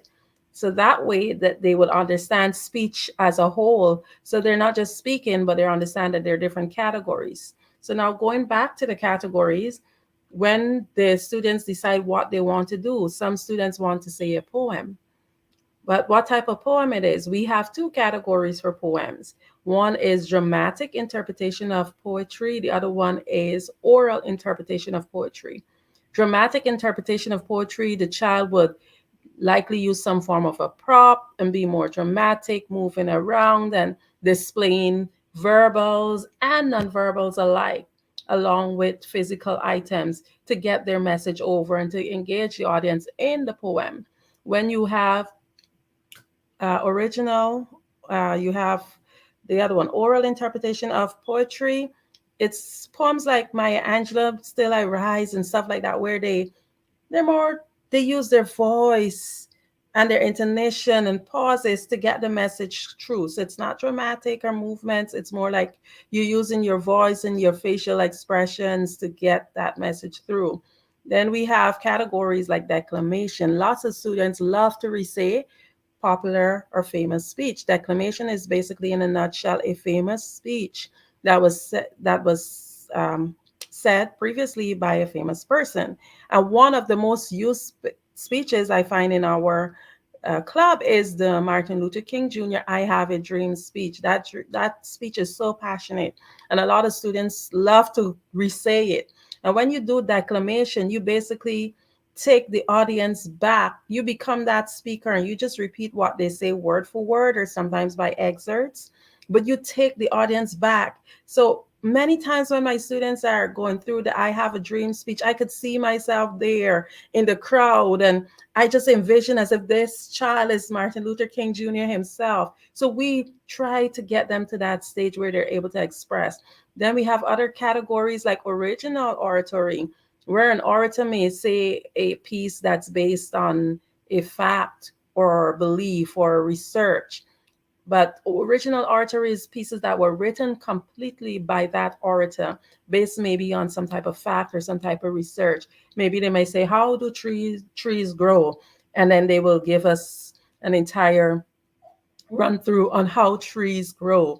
And then we have other categories like motivational speeches, which also in a sub form falls under original oratory, because a motivational speech is also made up by that orator. They may want to say something along the lines of the power of perseverance, and that orator will then tell us the power of perseverance. The thing about motivational speeches are speeches who tend to have an action call and help the audience to think. So when we teach our orators to write, we tell them, hey, at the end of the day, you have to make your audience think with this speech, and you have to do an action call at the end of this speech. I believe I might have missed out a few more. There is also demonstration. We didn't do demonstration this time, but demonstration could be, I've seen students done before, how to dye your hair red. And demonstration is also a way of communicating, because you will present your introduction, of course, and then while you are showing the audience how to get something done, you are speaking, so you're able to develop your oratory skill. But there's so many different categories and ways that we can present ourselves. It's just mind-blowing, and the world is their oyster. At the end of the day, it's just about them being able to express themselves about things that they are passionate about. Thank you for sharing those.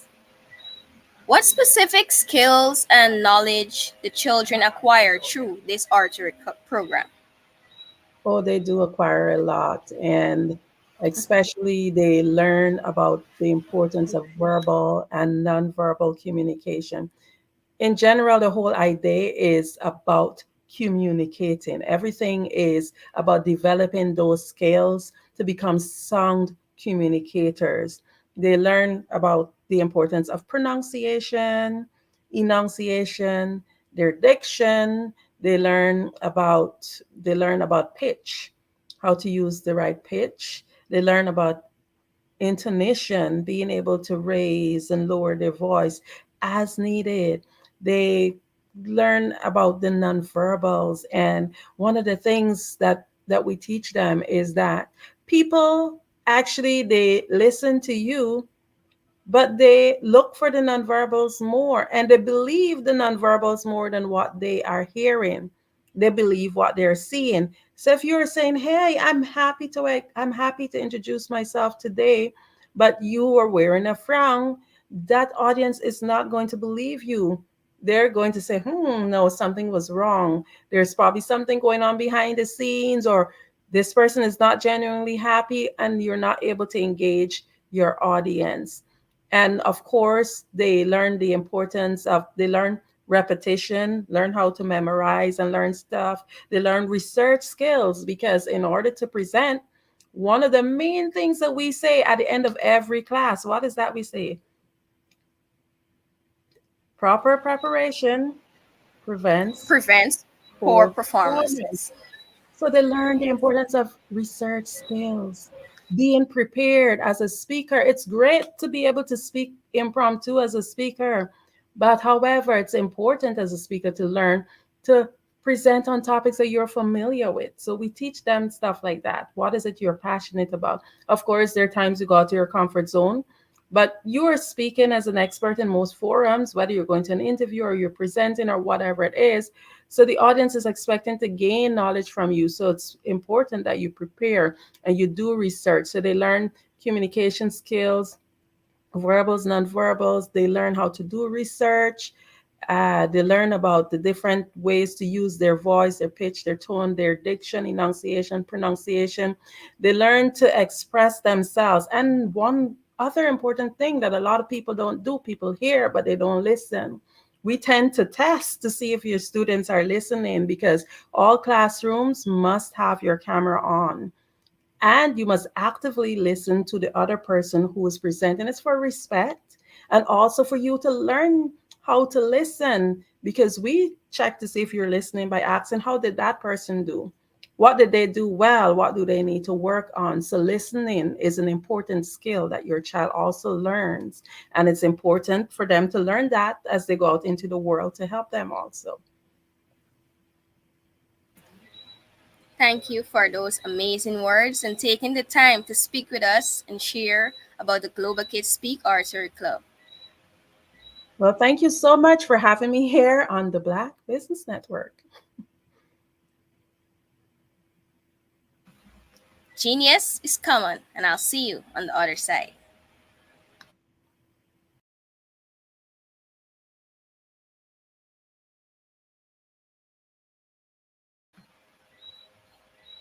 The Black Business Expo mission is to raise funds for high school seniors going to college or K-12 entrepreneurs. This expo is a fundraiser for students. You may go to www.blackbusinessexpousa.com to donate to the scholarship fund or use the cash app that's on the screen below, BBX USA. Our goal is to give laptops and up to $5,000 to 10 students. The students can register online at www.blackbusinessexpousa.com. Every dollar counts, so we want to remind you to donate to the scholarship fund. We want to thank our Black Business Expo USA sponsors for February 2024. NC-100, Moody Capital, Partners, Sweet Soul, Lotus Richie Coaching and Training, Carolina, Virginia Minority Supplier Development Council, Step Management, BHS and Associates, Margie McLean Foundation Institution, Hello LLC, Genius is Common, Earth Essentials, Milan Shania Global, Executive Woman Success Institute, 5 Star BDM Media, The Quality Coaching Company, Superwoman Business Services, Creative Force Studios, Lee Entertainment, Artistic App Design, and of course, Black Business Expo USA. Genius is common, and I'll see you on the other side.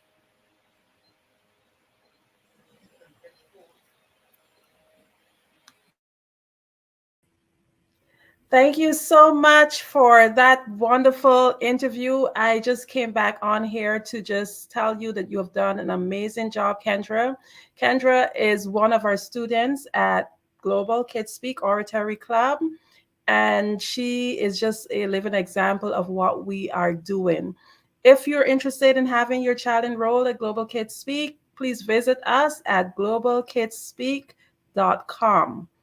Genius is common, and I'll see you on the other side.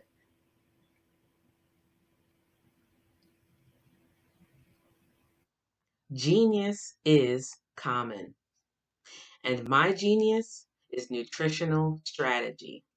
I am Shawnee Smith, the owner and creator of Can Do Spice. Can Do Spice was created because I knew that adding herbal and mineral supplements to my diet did not have to be boring. In fact, because I'm a food enthusiast, I knew I could create something flavorful and explosive that also had the benefit of adding herbal supplements such as sea moss, bladderwrack, burdock root, and black seed, just to name a few. I invite you to take this journey with me where we come together and take control of our nutritional health. It is my way of sharing my genius, the gift of flavor and the healing power of herbs to the world. What is your genius?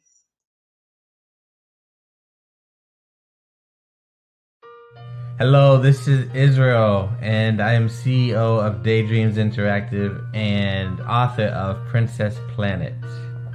So, genius is common, and as a kid, I loved to daydream. Even as an adult, I love to daydream.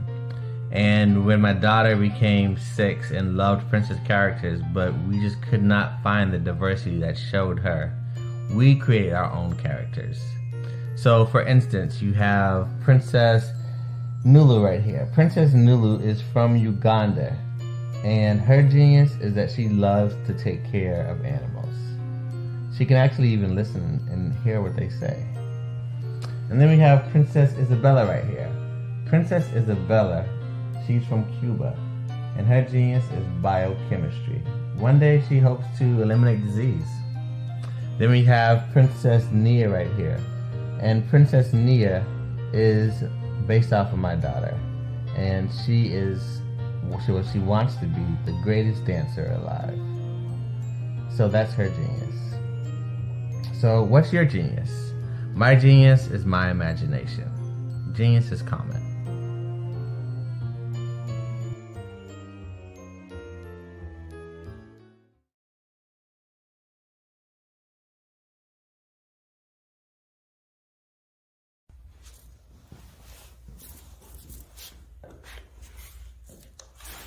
How you doing? I'm Rodney Allen Rippey. Yeah, the child actor. Well, now, leading man. Some of you might remember back in the day, the Harlem Globetrotters popcorn machine. Remember that? Well, it was a Saturday morning special that would come on, and I was there with Geese and Tex and Meadowlark Lemon. Remember the show? Well, I had a great time. And I have to say a huge, huge thank you to all my fans out there. Thank you for all the years of support. I went on from the entertainment industry. I started getting into producing and directing. And now, hey, here I am. I'm a studio executive here in Burbank, California at 2526 Studios. I have to say, it's been pretty good, but the best is yet to come. Please stay encouraged. Keep reaching for your dreams and never forget that genius is common. Remember that. Genius is common. No matter what anyone says to you, No matter how tough the road may get, keep striving, keep reaching for your dreams, and always know that you are worth it. Everything that you put into yourself, everything good that you pour into your life, you are worth it. And when the times get tough, when things don't go exactly right, it's okay. Dust your shoulders off. Stand up strong. And remember, genius is common.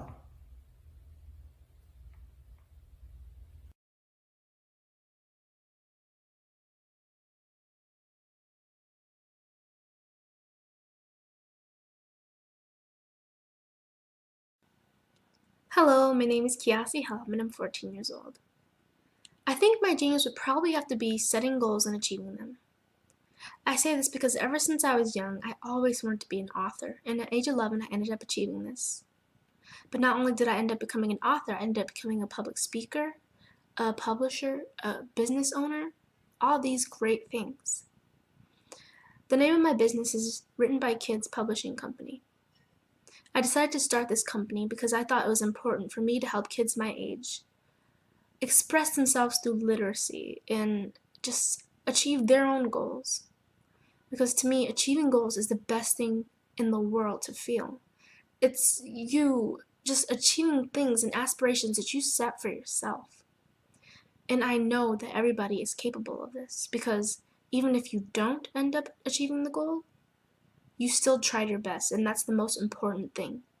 And everybody is capable of this because genius is common. Thank you. Did you know women represent just 3% of Fortune 500 CEOs and less than 15% of corporate executives at top companies worldwide? Have you wondered what the secrets are to getting into the top ranks, whether in the private or public sector? Do you want to figure out how to stop being held back in your career or passed over for promotion? Then you're in the right place. Hi, I'm Dr. Madeline Ann Lewis, President and CEO of the Executive Women's Success Institute. I have decades of experience in the military, the federal government, and corporate America, and my mission is to help women succeed and tap into their full potential. I want to reach 1 million plus women around the world to become the leaders they are meant to be. So if you want to move into a management or executive level position, or maybe you are a female veteran transitioning out of the military into business entrepreneurship, then reach out to the Executive Women's Success Institute at 301-693-3284. Let us get you on the fast track to success.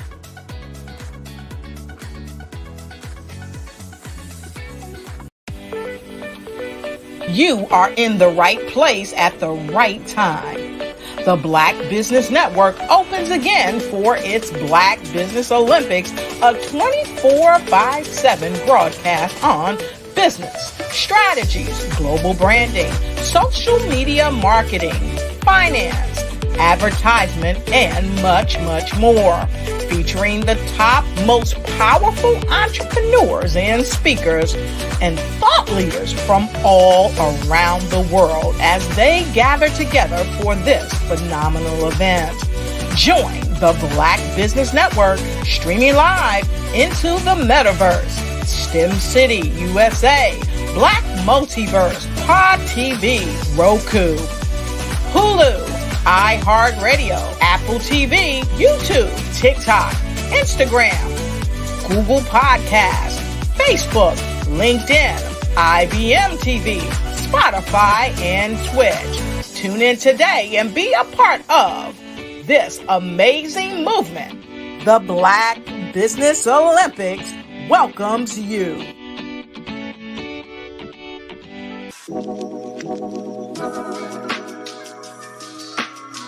The African company and the African CEO is making a conscious decision to bring on someone external to the continent versus bringing on someone who is from Ghana or Kenya or South Africa. And so the skill sets of the people that we take through our executive leadership training program and ultimately on the placement, obviously have to be extremely high caliber. So what we look for are corporate executives at the vice president to C-suite level, as well as Black entrepreneurs. When we look at the Black corporate executives, we're looking for some very specific skill sets, whether that be around supply chain, sales and marketing, engineering, product development. We want our folks to be able to add immediate value to the corporate board, right? And the other thing is, even if they don't necessarily have specific industry experience, they're bringing a diversity of thought.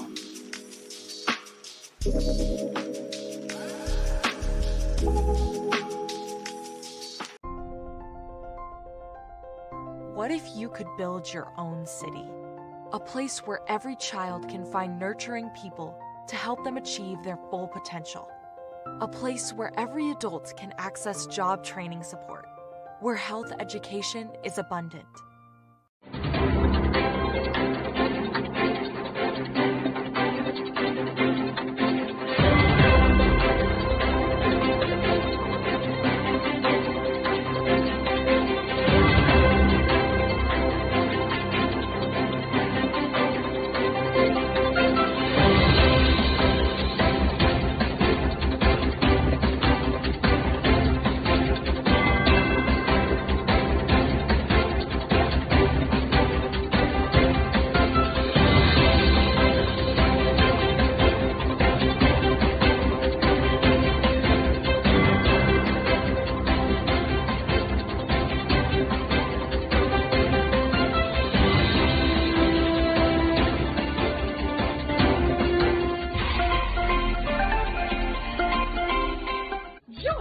Dr. Eric Kelly III and a host of phenomenal speakers from all around the globe for this 7-day virtual event that you don't want to miss.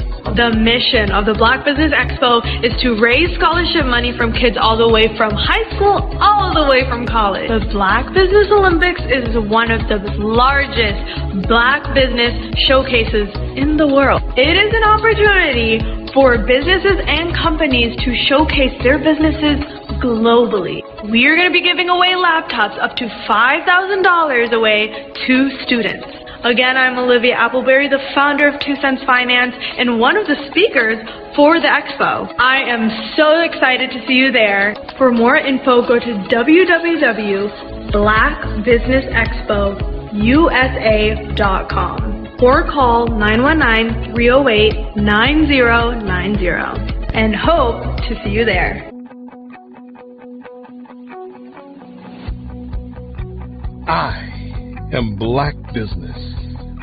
From the moment I wake until the time I sleep. Yes, I am Black Business. I am Black Business. Tell me, are you Black Business? I am Black Business. Do you support Black businesses?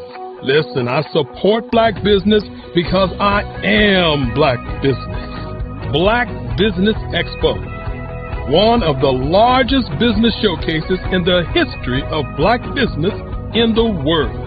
The world!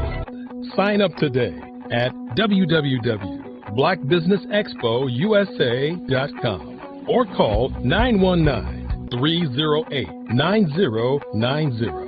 I am Black Business.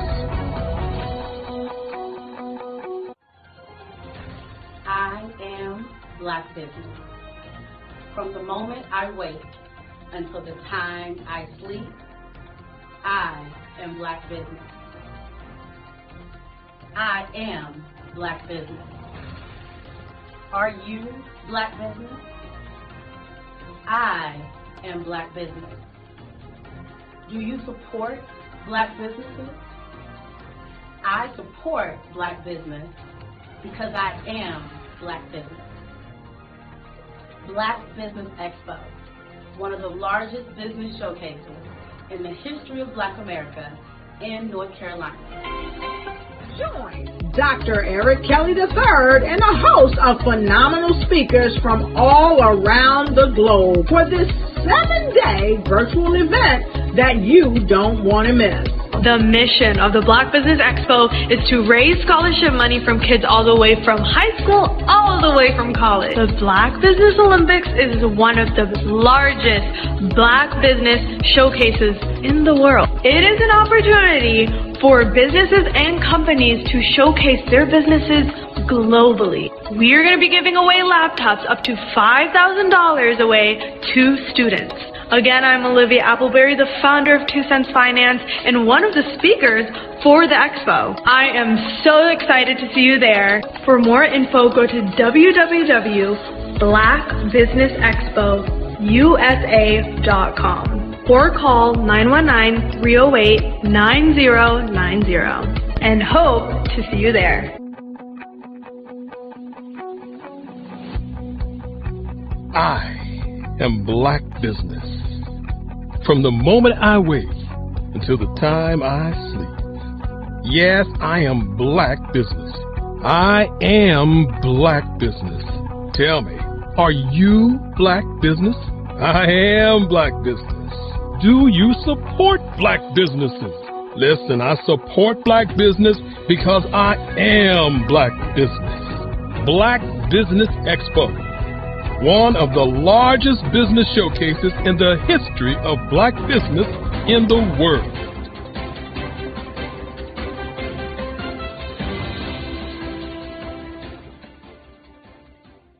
Hello, I am Dr. Eric Kelly III, the visionary strategist and founder of the Black Business Olympics.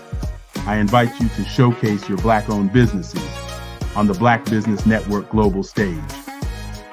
The Black Business Olympics is a global Black Business Network platform that propels Black-owned businesses into the international spotlight. By showcasing your business on the Black Business Olympics platform, you can reach a worldwide audience of potential customers, partners, and investors. You can also establish yourself as a thought leader and expert in your field, attract lucrative partnerships, and more speaking engagements. In addition, the Black Business Olympics platform provides a valuable opportunity to connect and collaborate with like-minded entrepreneurs and business professionals from around the world. This can lead to new business opportunities, ideas, and relationships. Finally, by sharing your story and expertise on the Black Business Olympics platform, you can inspire and empower others. This is a powerful way to make a positive impact on the world and leave a lasting legacy. If you are a Black-owned business owner, I encourage you to seize the opportunity to showcase your business on the Black Business Olympics platform. It is a once-in-a-lifetime opportunity to make an indelible mark on the world. Be one of the 1,000 visionary entrepreneurs who are changing students' lives, shaping industries, and leaving an unforgettable legacy for their families. Unleash your voice on our global stage and watch your business thrive. Black Business Olympics is one of the largest Black business showcases in the history of Black business in the world. Yes, the entire world. Just give me a call today at 919-308-9090.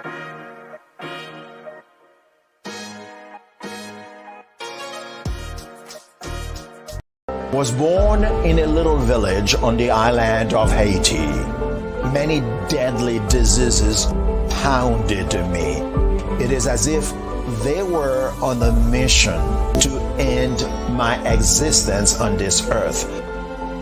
I refused to give up. In 1983, I left Haiti and came to the United States of America. And I came with $5, 2 shirts. I didn't speak in English. I came to Atlanta. I got a job. I was a doorman. I was a doorman with a dream. What I used to do, I used to come on stage. I'd rehearse this moment that I'm standing in front of you. That's the power of a dream. Maybe today is the day you begin acting as if you already have it. And then step out with full force. Take a risk. No condition is permanent. Don't let your situation distract you. You are chosen. You are called. You are born for a purpose in this life.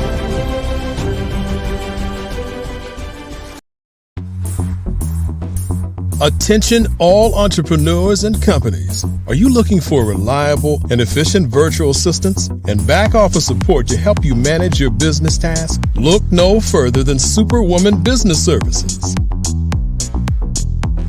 Our team of virtual assistants provides a full range of administrative support services, including operations management, social media marketing, and much more. We also offer website design services to help you create a professional online presence that reflects your unique brand.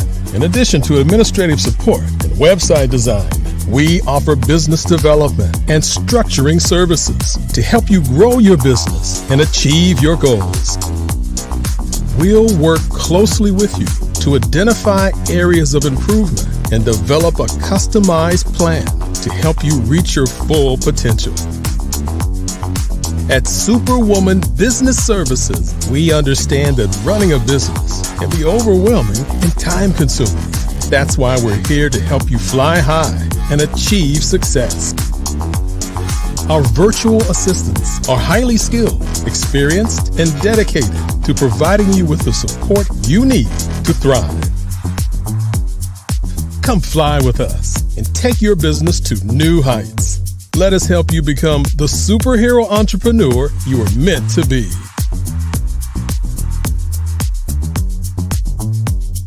Contact Superwoman Business Services today to learn more about our back office support services. Come fly with us and take your business to new heights. Artist to me is a creative expression of something from nothing. It explodes onto the canvas, or it explodes on in my work. One of the things that I try to do more than anything is I try to just give the lines and the movements and emotions and the expressions to what I do. Art really means to me a chance to express how I feel deep down inside. Most of my art begins as a thought that I might have, whether it's sports, whether it's history, whether it's a woman or a man. It pretty much starts as an idea of thought before I get into the actual image of what I'm going to draw. I do a lot of historical pieces. I was a history minor in college, and I love to do history pieces. And a lot of times I'm thinking about history, and then I try to make that history impact you as you look at it. That's one of the reasons I do pictures so large. People ask me, why do I do the pictures so big? And I tell them, I want the piece to impact them as they're looking at it. To kind of dominate them, dominate their space. And most of my pieces I try to do off page. I don't try to do anything that's going to be in those four corners or in a square. And I want your imagination to be a part of the piece that you're looking at.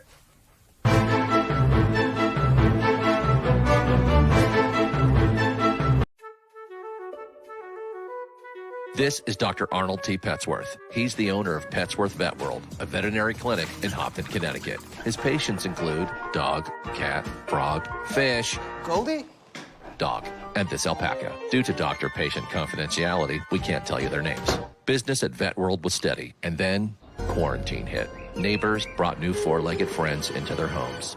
Bunnies everywhere. Dr. Petsworth welcomed these new patients with open arms. The only problem? There were more appointments than he could manage. That's when Dr. Petsworth turned to his American Express business card, which offers spending potential that's built for his changing business needs. He decided to hire a new assistant, Julio, and with spending power built for business purchases, he used his card to furnish a new exam room. Together, Dr. Petsworth, Julio, and American Express Business made sure all the pets of Hopton got the love and care they deserve. And everyone was happy. Get the card built for business by American Express.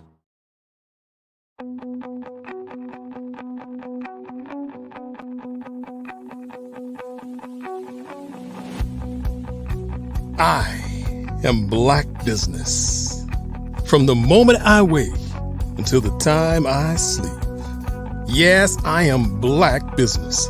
I am Black Business. Tell me, are you Black Business? I am Black Business. Do you support Black businesses? Listen, I support Black business because I am Black Business. Black Business Expo, one of the largest business showcases in the history of Black business in the world. The world! Sign up today at www.blackbusinessexpousa.com or call 919-308-9090. I am Black Business.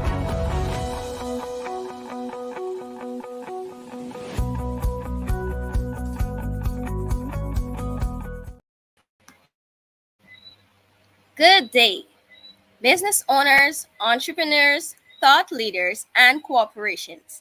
Welcome to the Black Business Network. My name is Kendra Gordon of the Global Kids Speak Oratory Club, live from Guyana. I am your business moderator for today. On the Black Business Network, the Black Business Network is a 24-hour business network showcasing Black businesses, business owners, entrepreneurs, and thought leaders worldwide. We have speakers from North Carolina, London, Singapore, Africa, Japan, and cities all over the United States.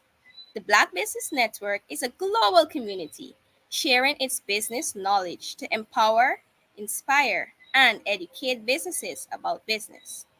Our next speaker is Dr. Latonya L. Small. Dr. Latonya L. Small is a founder and empowerment strategist of LT Empowerment Incorporated, a resulting company that empowers and equips women thrive in their purpose. LT Empowerment helps you gain and achieve clarity and unlock your true potential so that you reach personal or professional aspirations. We offer and facilitate learning and growth development through various events like coaching, customized, and growth development, retreats, keynotes, or motivational engagements. Dr. Small has over 35 years of experience working with the federal government, nonprofit organizations, and individuals, and has been featured on several conferences and radio shows. I present to you Dr. Latonya L. Small. Well, thank you so much. You are doing an excellent job. Thank you. My pleasure. And you know what they say, genius is common. And I'll see you on the other side. Well, hello, everyone. How are you on this Leap Day? I am so excited to be on the Black Business Network. And as we are celebrating, before we leap into March, as we are celebrating Black history, we're going to talk tonight about Black businesses. And guess what? I have someone here that we're going to have an epic conversation. I want to bring to the stage Dr. Daryl Sims of Sims Publisher Group. We're going to have a fireside chat talking about the evolution of Black business. I know many of you have started your business or wishing to start.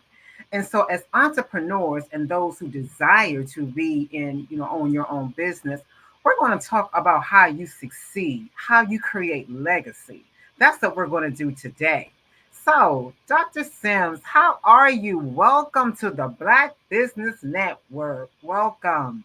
Hello, Dr. Small. I am excited about being here along with the Black Business Network. I'm just so happy to be here. Thank you so much for having me. Great. So we're going to get right on into it, but I just kind of want to set the stage first. As we are thinking about Black businesses, and for the month of February, I have been using and speaking on this theme, life, living, and legacy, a call to action. And when you think about Black businesses and entrepreneurship, it's really about those things. So we're just going to take one by one and kind of deep dive into it, have our own little fireside chat, because we're just going to talk about it. But I want to go first into the life, because the life is about, when you talk about businesses, it's about your brand, your purpose. So, she just read off my bio, but it's not about me. I want to hear about you. Can you tell me about Sims Publisher Group? Can you tell me about what you're doing, about the life your business has taken?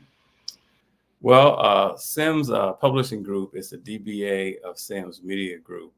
The plan is also to do a lot of video as well. We started this business in 2008 with the name of MMGI Books. The formal name was Manuscript Management Group, Inc. And that company started because of a little discrepancy I had with a very well established publishing company. In short, I wanted Jeremiah A. Wright Jr. out of Washington, out of Chicago, Illinois, to be part of my first 3 books as part of my legacy that you talked about. I always viewed him as the light-skinned Malcolm X. That's my guy, 100 times over. But this little skinny guy from Illinois decided to run for president of the United States. We all know the history with that.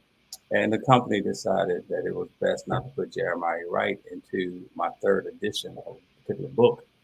And cutting across the field, I told them they couldn't do that. I felt they was on the wrong side of history. We talk about, again, life, living, and legacy. I said, when this is all said and done, you'll see that Jeremiah Wright was on the right side of history. And so they terminated the contract, told me they weren't going to do the 3rd book. And I called Jeremiah A. Wright and vintage Jeremiah A. Wright Jr. He asked a few questions. He said, who know all the preachers from Connecticut to California? I said, I do. Who collected all the sermons? I did. Who edited all the sermons? I did. What's stopping you then from printing the book? And then he actually hung up on me. But you have to know Jeremiah A. Wright. That was his way of saying, I love you, go get it done. And he has supported me even to this day. So out of chaos came purpose. And we started the company, and it flourished. And I saw we needed to go a different route. So I changed the name to Sims Media Group, and then the DBA of Sims Publishing Group. But we've been doing this now since 2008. And I think we're really just getting started. Because like anything in life, you got to find your voice. And when you find your voice, you see things differently. We tend to listen to the voices around us, whether it be our parents or our peers or people closest to us. We tend to imitate those that we admire, which is fine. That's one of the first ways of learning. One of the true tests of intelligence is to be able to learn from other people's experiences. But then things happen in your life, whether it's good, bad, fortunate, unfortunate, and you start to say, wait a minute, this is my voice now. I love my father, I love my mother, I love my mentors. But now it's time for Daryl D. Sims to speak his voice as it relates to a higher calling, which hopefully is attached to a God, but we just say purpose. And for me, everything I do now is about giving God glory in the business. And sometimes that can hurt you because you don't do the things that other businesses do to excel. You really sit back and trust on the Lord, and then you don't use manipulative practices to make money. So it can stymie you. But for me, when it comes to life, living, and legacy, I would throw in from a preaching. I got to throw in love as well. And when you throw in that love piece, then you got to just let God do the lifting. So God is blessing us now in the company after 15 and a half years. It's taken a shift. And I'll talk about the shift as we go on. But the shift is a beautiful thing because now everything that's happening is happening because of the relationship I have with my God and because I've been true to the voice I heard in August of 2008. And I have not veered to the left or to the right. And I have kept trusting in God. So the ups and downs, we're still here. And I tell my friends don't like when I say this, but when it comes to my business, the best thing I can tell you is I haven't lost any weight. I'm still eating every day. So God is good. Great. Thank you so much. Again, you unpacked a whole lot because when I think about, and you said it, when you think about life and in businesses, it's your identity, it's your purpose, it's your brand, it's your why. Mm-hmm. And so you hit it, is that so many times when you're starting out, and again, this is for all you business owners, entrepreneurs out there, you have to find something that's true to you. That's the first thing that I always say. You have to find something that is your niche, that is your dream, that is your goal. You can't live by someone else's identities, following the Jones or the Smiths.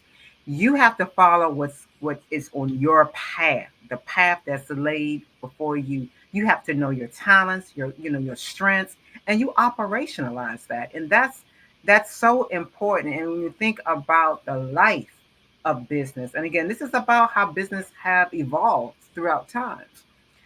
You have to be true to yourself, to thy own self, be true in your business. I want to kind of segue into the middle part because I think that's the longest part about this is about the living.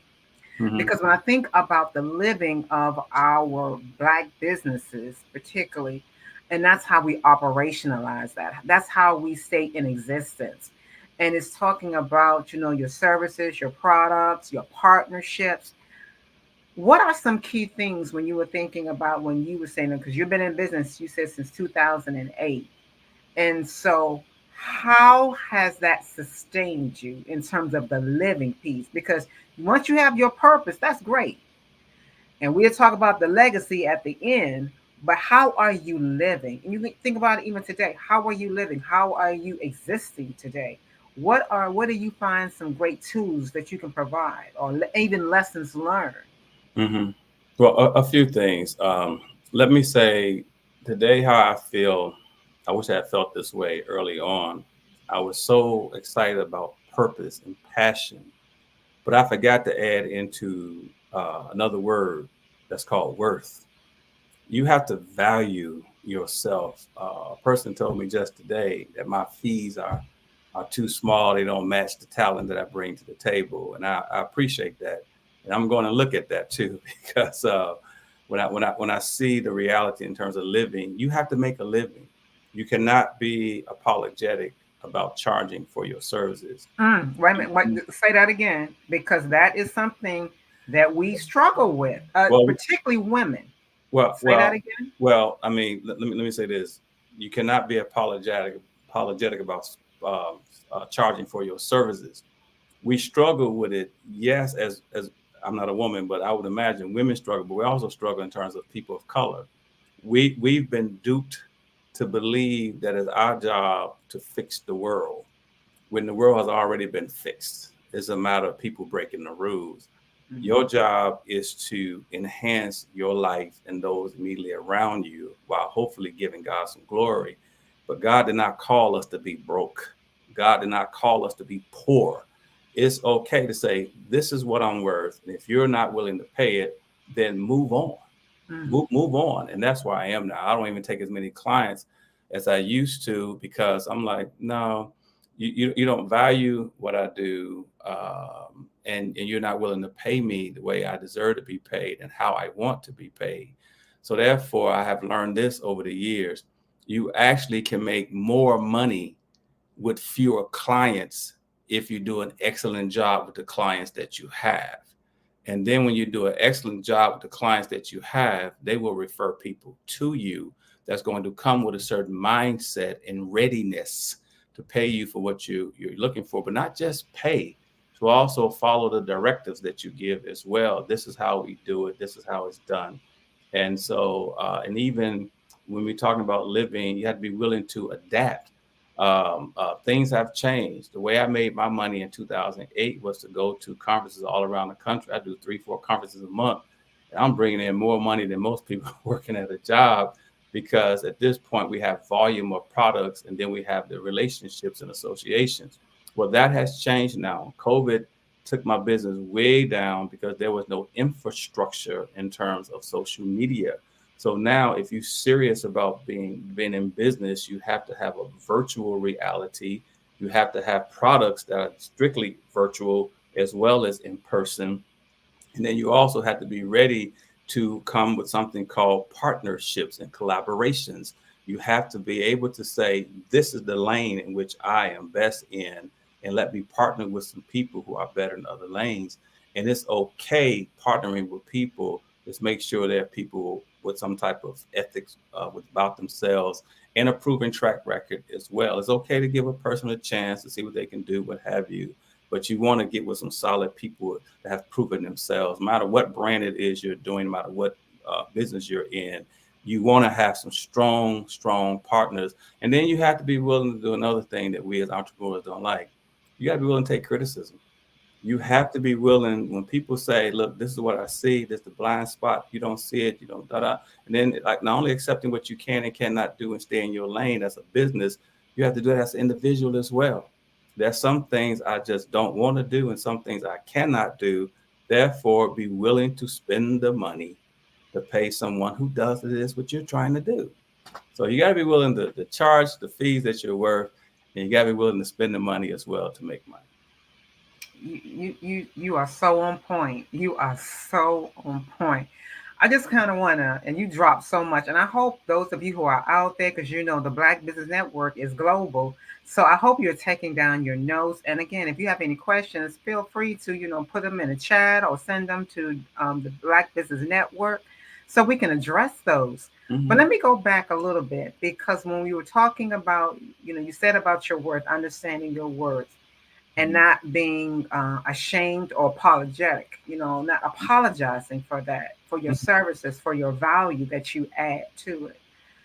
And then you talked about the issue of, in terms of taking criticism. Mm-hmm. And I like that because it's not only taking criticism, but also taking risks. There are so many times that we want to play it safe. Mm-hmm. And there is no, you can't grow playing it safe. Let's just be honest. And I tell people I don't lose. I either win or I learn. See that L, that's not a loss, that's a learn. And once you kind of change how you frame things, you have a better perspective of life. Mm-hmm. And we have to redefine how we speak. Mm-hmm. And what we walk into. And you said that in terms of taking the criticism and understanding your strength, understanding, hey, I'm good at this. I can sleep in that. I can operationalize that at night while I'm sleeping. Mm-hmm. But this right here is my thorn. This right here, I can't get. Mm-hmm. And it's okay to allow others who have that expertise to say, okay, and not feel like you're being threatened. And that goes back into, the life part, because once you understand your calling, your purpose, I'm not threatened by anyone who does coaching. I'm not threatened by anyone who does empowerment. I am the empowerment strategist. That's right. My brand. Mm-hmm. But there are other people out here that does that exactly. Mm-hmm. And it's enough out here. It's enough business out here to be like, if I can't do it, I'm going to elevate you. I'm going to do that. Mm-hmm. Speak on, and you talked about that because, you and I are a firm believer about that partnership and that network. Mm-hmm. That's how you learn. Speak on how the importance of investing in yourself. Because I think sometimes we try to pour out and we try to do that, but you don't take the time to invest. You got to invest in your business. That's one thing I've learned. You've got to invest in your business, but you also have to invest in yourself. Well, yeah. How have you grown by investing in yourself? Well, the fact that I keep going for these different degrees, they like, Daryl, you have the highest degree in the land. There's nothing greater than a PhD. Why are you still trying to learn? I'm a firm believer when you stop learning, then you do start losing. And what you start losing is your competitive edge and your creative side. And there's always more to learn. And it just simply enhances and balances other parts of your life.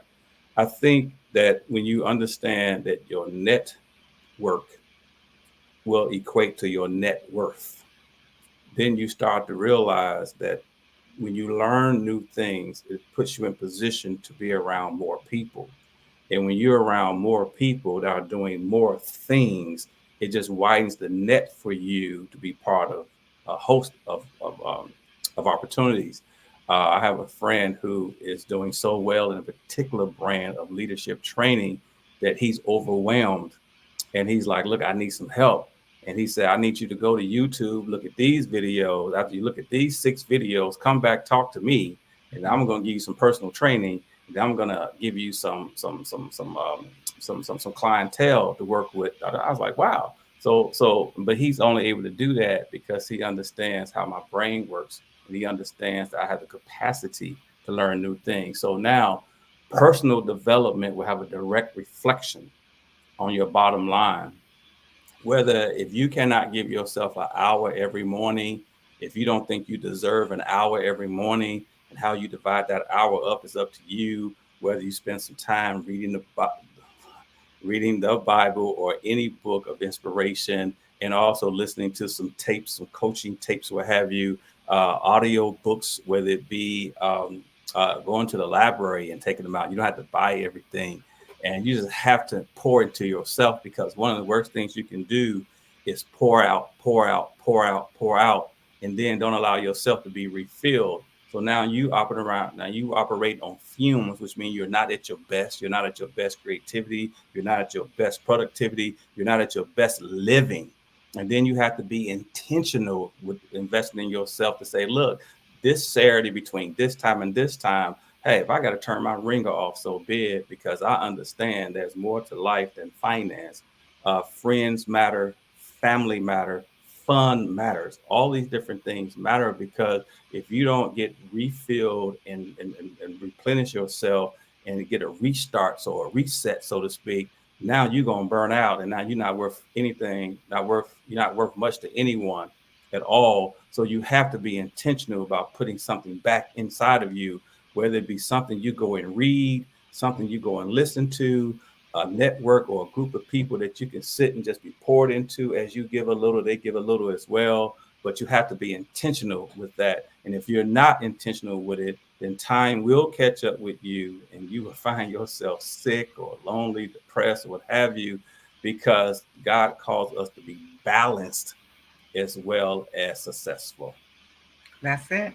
That's it. You've got to invest in yourself. You can't give from an empty cup. You know, we've heard that saying a whole lot. And you have to take the time to invest in you.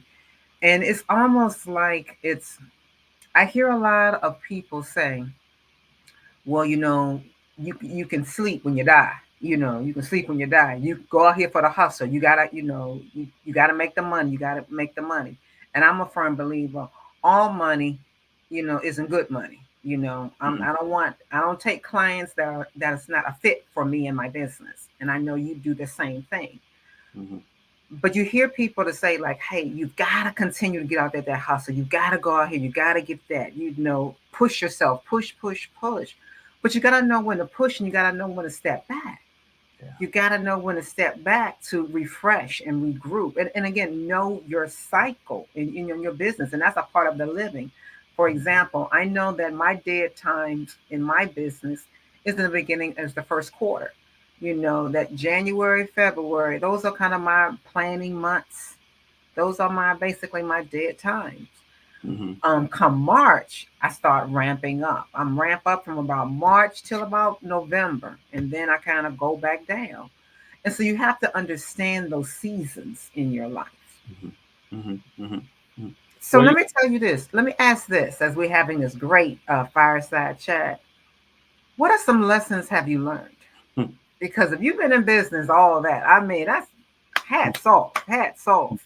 And it's okay to, and I love it, like you said, we started off this way, then we came this way, because everything that's been created was a result of a problem.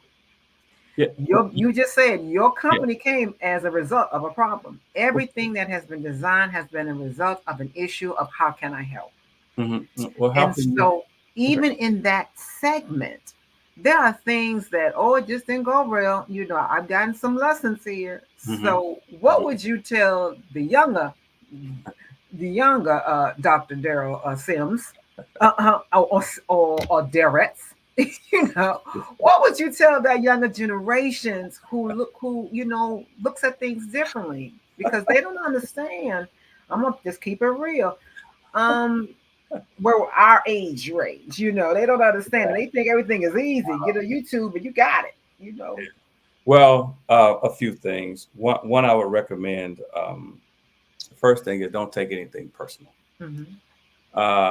Don't take anything personal. And then again, if dealing with a client that's kind of hostile triggers something in you, you may not need to be the one to resolve the issue. If you're able to hire an assistant or have some volunteers that's good at resolving issues. That may be better for you. I come from a certain background, south side of Chicago, so there were certain mentalities that came with who it is I am and what it is that I do, and some of that did not transfer over well into the publishing industry, where you're going to have individuals that only see it one way, and no matter what you show them, no matter what you try to teach them, they're not going to change. And then you're going to have people that may try to belittle you because they may be the pastor or they may be the president. And although they know you're the CEO of your publishing company, they don't really value it. You can't take any of that personal. So the one thing, there are a few things I would tell young Daryl. The first thing is don't take it personal.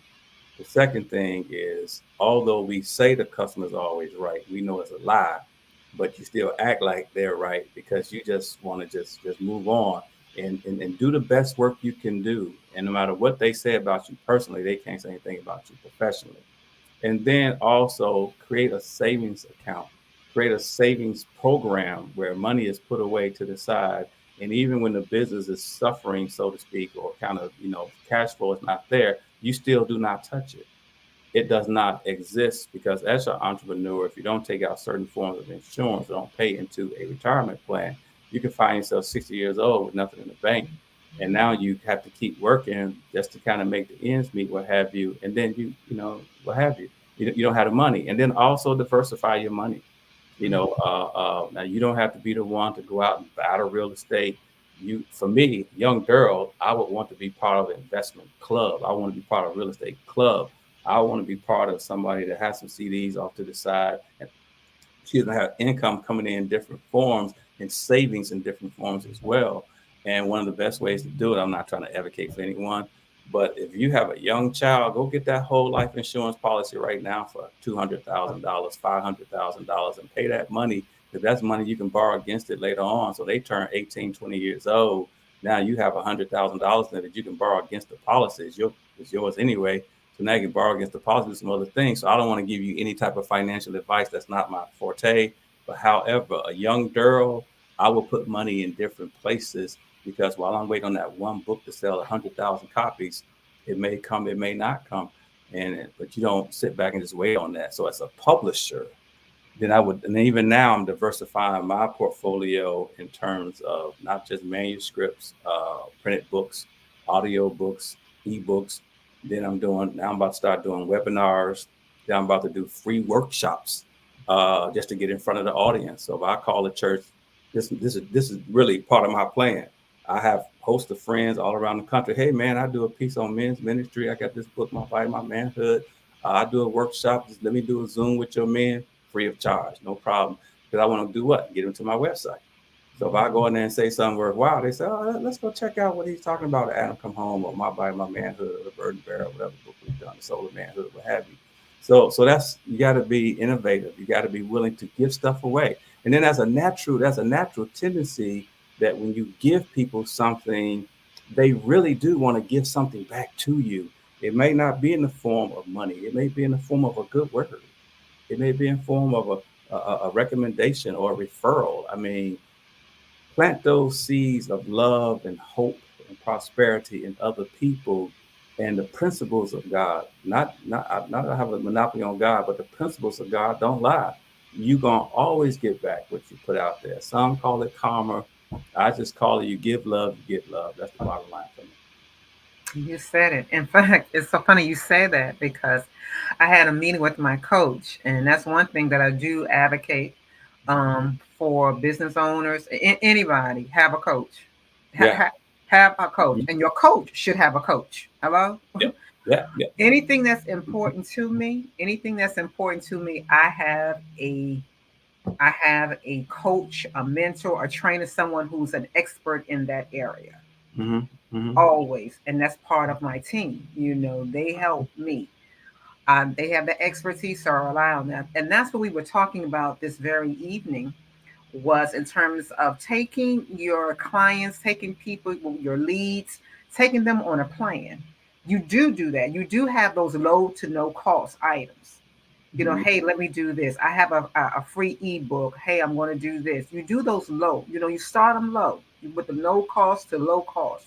Then you kind of move them up to, you know, a medium. That could be, hey, I'm doing this seminar. I'm doing this webinar. I got a bundle, you know, for those with low cost. You can bundle them and it's cost this. You know, a little bit of different things right there. It could be a coaching thing. And then you take them to the next one will be something a little bit higher because you're scaling your business. And so you take them to another higher in terms of this may be a flagship. This may be something that is, 3 months, a little bit more commitment. And then ultimately to that stellar, that signature program that you have. But you're right. You do have to start small because, and I've heard this at a session that a session that I attended last week. People will invest in you if they like you. And that sounds strange, but it's true. People do business with their friends. And the next group of people will be people who trust you. Exactly. And then there are a few, they don't have to like you, they don't have to even trust you, but they respect your work. I had someone call me and say, well, we had an issue. I'm sorry, I'm wrong. Someone called who I had an issue with a few years ago, and they said, well, one thing about it, you know how to do these books. So this is a program I'm running. That's what I'm doing. I want you to be the exclusive publisher for everyone in my group. I said, okay, great, because we took the personal out and made it professional. But initially, people do business with their friends. So even when you meet someone who you think you may want to do business with, try to be a friend. I'm not saying be phony. I'm not saying be fake. Always be authentic, but really put some time in to show them that you care. Hey, what's going on with the family? Hey, what's going on with this right here? Hey, what da da da? I mean, just really inquire, because most people in this race called life, we pass each other by. We're in the same room and don't talk. We're on the same plane and don't talk. We're in the same class and don't talk. And we can be in the same family and don't even talk. Take time out to get to know the individual, know something about the individual. You ever call up and say, hey, how's Margaret? Because you know his wife's name. I mean, how's Tommy doing down at Fisk University? I mean, act like you care. And they're like, oh, you talking about books? You got to call Daryl. Because now it has become not just an affiliation, but also an association. Exactly. And there's some affinity. So, yeah. Yeah, and that's why that relationship matters. The relationship matters, and you have to be intentional. People don't care how much you know until they know how much you care. I like and that. that's just it. That's it. You've got to show people that you care. Before we leave out, because this is some great stuff, let's go into the legacy part. The legacy, what I want to talk about is what you leave in. Sometimes we look at what we leave, our legacy is what we're leaving behind. But what do you want to leave in? What do you think? What is your desire? Your legacy on your business? What is that desire to leave in? Because we're all going to have a point where, I'm done. By force or by choice. Yeah. We're going to have a period. Well, I'm giggling a lot because my mind is racing with many different answers, by no time is a limit. So I'm thinking I'm going to tell you a story about preacher, famous preacher, well-known preacher, Frederick Douglass Haynes III, down in Dallas, Texas. Freddie Haynes, I know of him. I know him well. Yeah, most folk don't know him as Frederick. But anyway, because of time, he was introducing about 5-6 different preachers to a guy. And this guy here, don't put him up before you, don't put him up to pray before you preach, because, man, this dude here, he's just giving all these accolades out. Then I was the last guy. So I'm waiting on Freddie, because Freddie is Freddie, right? I'm waiting on Freddie to say something like, I'm Daryl. He said, this guy? This guy. I was like, Freddie. He said, man, this guy can do some books. I was like, what preacher want to be introduced to another preacher as the guy who can do some books? That actually bothered me. But this is Freddie Haynes we're talking about. So I didn't say anything. This is Freddie Haynes. Dear friend of ours, mutual friend of ours. I told him, I said, man, Freddie, He said, man, say something to Freddie. Now, the dude set me up because he knew Freddie probably cut me up or whatever. I went back 3 years later, said something to Freddie. And this to answer your question in terms of legacy. Freddie said, Sims, what I said about the other preachers were true. And what I said about you was true. You're not like every other preacher. Your anointing is different. Most preachers cannot, they don't have the humility to call another preacher and say, hey man, I'm doing a book on so-and-so, so-and-so. Can you give me one of your sermons? You have such something about yourself, something about you that's different. He said, Sam, look at this. You know, 100 years from now, they're going to talk about what was going on when Barack Obama became president of the United States. I was like, yeah, I'm still feeling all in my little feelings. Yeah. He says, but Sims, they have to go by the Black church. And anybody 100 years from now that study what took place when Barack Obama became President Barack Obama, and they go by the Black church, they have no choice but to go by MMGI Books and Sims Media Group and Sims Publishing Group because of all what you've done for the Black church. You have chronicled preachers that have died, and we will never hear from them again unless we read one of your books. So Sims, 100 years from now, when they're not talking about the preachers of today, they're going to talk about the publishers of today. Yeah. Then he reminded me, Barnabas was a far superior preacher than Paul, but yet thousands of years later, we talk about Paul and not Barnabas. Why? Because Barnabas took time to write. And so now I'm more committed now than ever before to be a publisher, because 100 years from now, they got to come by me. They want to get to some history about Barack Obama. And that's the life, living, and legacy. And that's why when we think about Black businesses on this Black Business Network about Black excellence, that's why it all matters. Right. Because of that. Thank you so much. And again, thank you for having us do a story, a path, a revisit of our life, living, and legacy when we think about our Black businesses and their evolution, because they are excellent, and that is our foundation. Yes. We all Wall Street. We started it all. That's right. Thank you. Thank you so much. You both did an excellent job. Well, thank you. Thank you. And remember, genius is common, and I'll see you on the other side. Thank you. Thank you. The Black Business Expo mission is to raise funds for high school seniors going to college or K-12 entrepreneurs. This expo is a fundraiser for students. You may go to www.blackbusinessexpousa.com to donate to the scholarship fund, or use the cash app that's on the screen below, BBX USA. Our goal is to give laptops and up to $5,000 to 10 students. Students can register at www.blackbusinessexpousa.com. Every dollar counts, so we want to remind you to donate to the scholarship fund. We want to thank our Black Business Expo USA sponsors for February 2024. NC-100, Moody Capital Partners, Suede Soul, Lotus Ridge Coaching and Training, Carolina, Virginia Minority Supplier Development Council, Step Management, BHS and Associates, Margie McLean Foundation Institution, Hello LLC, Genius is Common, Earth Essentials, Milan Chennai Global, 5-Star BDM Media, Executive Woman Success Institute, The Quality Coaching Company, Superwoman Business Services, Creative Force Studios, Lee Entertainment, Artistic App Design, and of course, Black Business Expo USA. Genius is common, and I'll see you on the other side.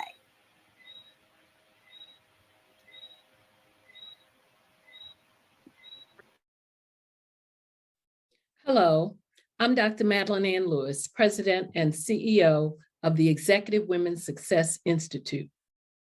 And my genius is helping women accelerate the path to success. You know, I was blessed to have strong women in my life who encouraged, motivated, and pushed me to do my best and to never even think about giving up on my dreams. So I say to women, we must show up to rise up.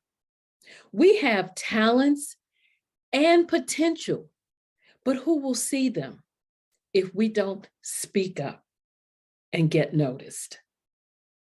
I know that women are a tremendous resource on this planet, and there is nothing more fulfilling than helping a woman tap into her full potential.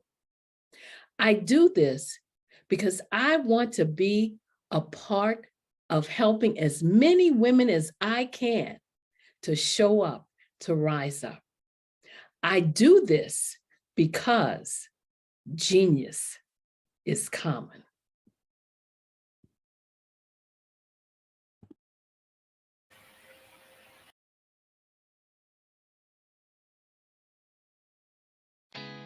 Did you know women represent just 3% of Fortune 500 CEOs and less than 15% of corporate executives at top companies worldwide? Have you wondered what the secrets are to getting into the top ranks, whether in the private or public sector? Do you want to figure out how to stop being held back in your career or passed over for promotion? Then you're in the right place. Hi, I'm Dr. Madeline Ann Lewis, President and CEO of the Executive Women's Success Institute. I have decades of experience in the military, the federal government, and corporate America, and my mission is to help women succeed and tap into their full potential. I want to reach 1 million+ women around the world to become the leaders they are meant to be. So if you want to move into a management or executive level position, or maybe you are a female veteran transitioning out of the military into business entrepreneurship, then reach out to the Executive Women's Success Institute at 301-693-3284. Let us get you on the fast track to success.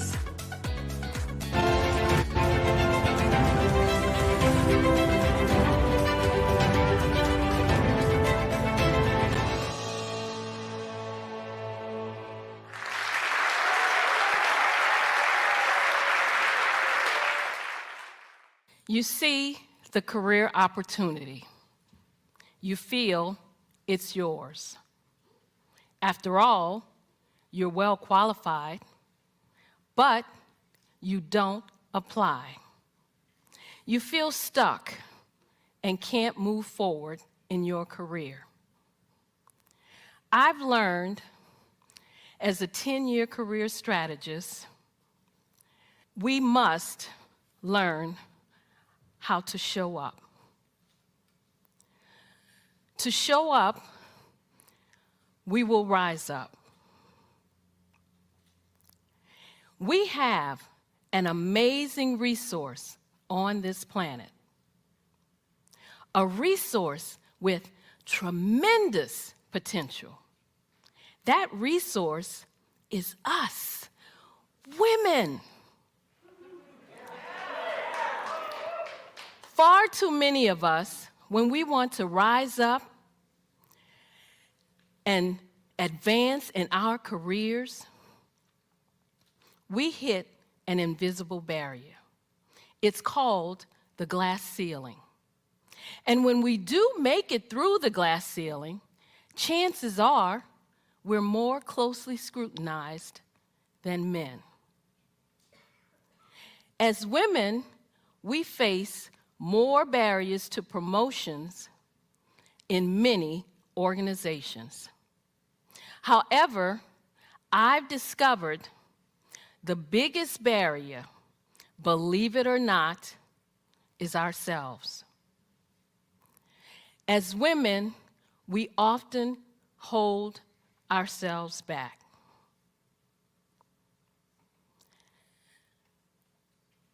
We are not rising up and tapping into our full potential for 3 reasons. The first is a lack of confidence in our abilities. As women, we hold ourselves back when we make career decisions based on what-ifs. We listen to that little voice in our heads that says, what if I'm not good enough? What if I don't have what it takes? What if I fail? An article in the Harvard Business Review says, men will apply for a position when they meet only 60% of the requirements. Good for them. But what do? We will only apply if we feel we can meet 100% of the requirements. Instead of moving forward with confidence, we hold back. We let fear and doubt take over, even though we know we're well qualified. And the second reason is a lack of assertiveness. We have talents and potential, but who will see them if we don't speak up and get noticed?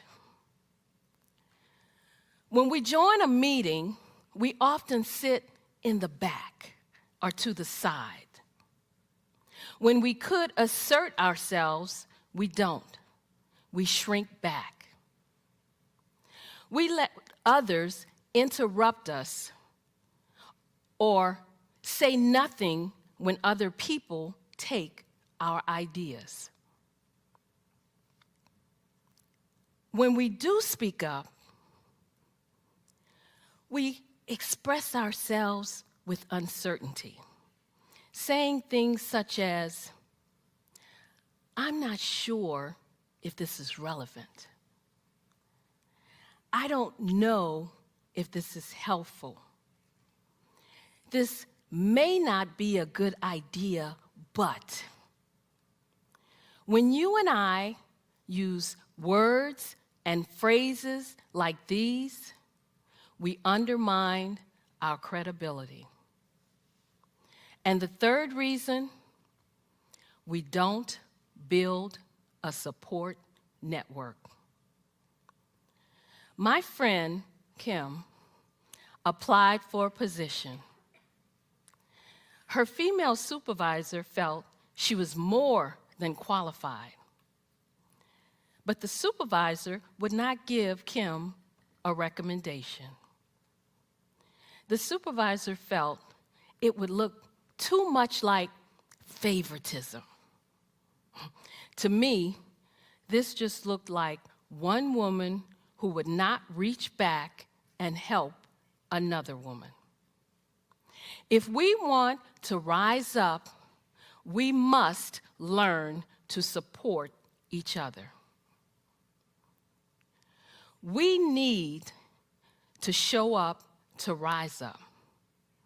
Showing up means taking responsibility for your own career path. It was 2005, and I had a comfortable job as an analyst working for the US government, but I wanted more. A supervisor's position opened up, and I submitted my application. I tried to find out as much as I could about who was applying, what were my chances. I discovered that 2 men were applying for the same position. I also discovered that neither of these men had the qualifications that I had. But I was optimistic because one of the women on the interview panel told me that she would support me. So I walked into that interview room well prepared. I answered all their questions. I aced that interview. 3 days later, I was told I wasn't selected.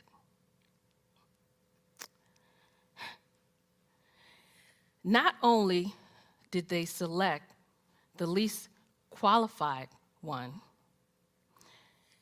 they selected someone who didn't even belong to the organization. I was shocked. I was hurt. I was angry.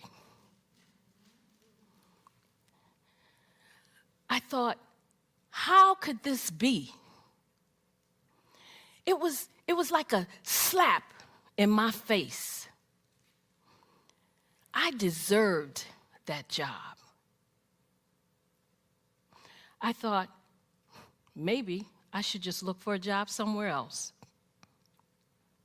But I was in an exercise class, and it hit me. I'm not a quitter. I have never given up. I deserve this job. I'm good at what I do. At that moment, I realized that if I wanted to rise up, I needed to show up. We need to show up to rise up. Showing up means taking responsibility for your own career path. And then it happened. The man they hired quit. And the manager asked me, the more qualified one, to step into that position. I did. I showed up and I rose up in my career. Having worked with hundreds of women over the years, I know there are 3 steps we need to take to show up. The first is to build confidence. The second is to be assertive. The third is to build a support network. When we follow this 3-step process, we will show up to rise up. When we rise up and tap into our full potential, as women, you and I will contribute more to our organizations, more to our families, and more to our communities. When we show up to rise up, everyone wins.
Dr. Eric Kelly III and a host of phenomenal speakers from all around the globe for this 7-day virtual event that you don't want to miss. The mission of the Black Business Expo is to raise scholarship money from kids all the way from high school, all the way from college. The Black Business Olympics is one of the largest Black business showcases in the world. It is an opportunity for businesses and companies to showcase their businesses globally. We are going to be giving away laptops up to $5,000 away to students. Again, I'm Olivia Appleberry, the founder of 2 Cents Finance and one of the speakers for the expo. I am so excited to see you there. For more info, go to www.blackbusinessexpousa.com or call 919-308-9090 and hope to see you there. I am Black Business. From the moment I wake until the time I sleep. Yes, I am Black Business. I am Black Business. Tell me, are you Black Business? I am Black Business. Do you support Black businesses? Listen, I support Black business because I am Black Business. Black Business Expo, one of the largest business showcases in the history of Black business in the world. The world! Sign up today at www.blackbusinessexpousa.com or call 919-308-9090. I am Black Business. I am Black Business. From the moment I wake until the time I sleep, I am Black Business. I am Black Business. Are you Black Business? I am Black Business. Do you support Black businesses? I support Black business because I am Black business. Black Business Expo, one of the largest business showcases in the history of Black America in North Carolina. Join Dr. Eric Kelly III and a host of phenomenal speakers from all around the globe for this 7-day virtual event that you don't want to miss.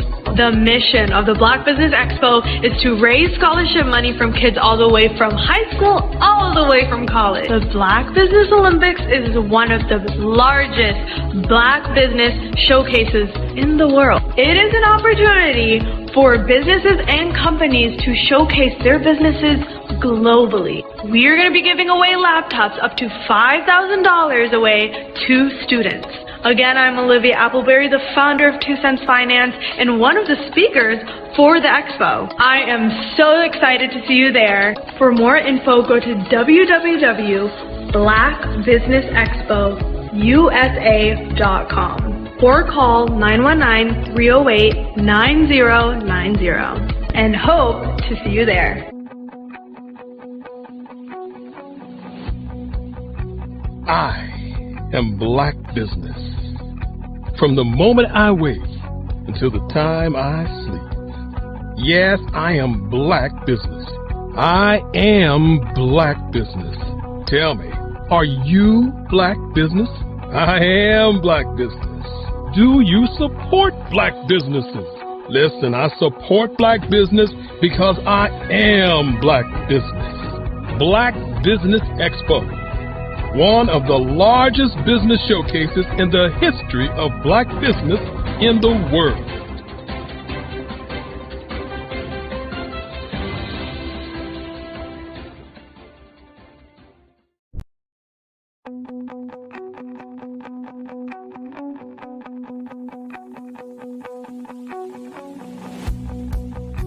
I am Black Business. From the moment I wake until the time I sleep. Yes, I am Black Business. I am Black Business. Tell me, are you Black Business? I am Black Business. Do you support Black businesses? Listen, I support Black business because I am Black Business. Black Business Expo, one of the largest business showcases in the history of Black business in the world. The world! Sign up today at www.blackbusinessexpousa.com or call 919-308-9090. I am Black Business.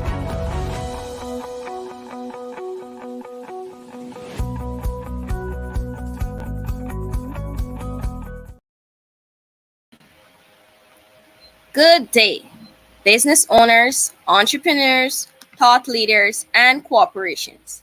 Welcome to the Black Business Network. My name is Kendra Gordon of the Global Kids Speak Arthur Club, live from Guyana. I am your business moderator for today on the Black Business Network.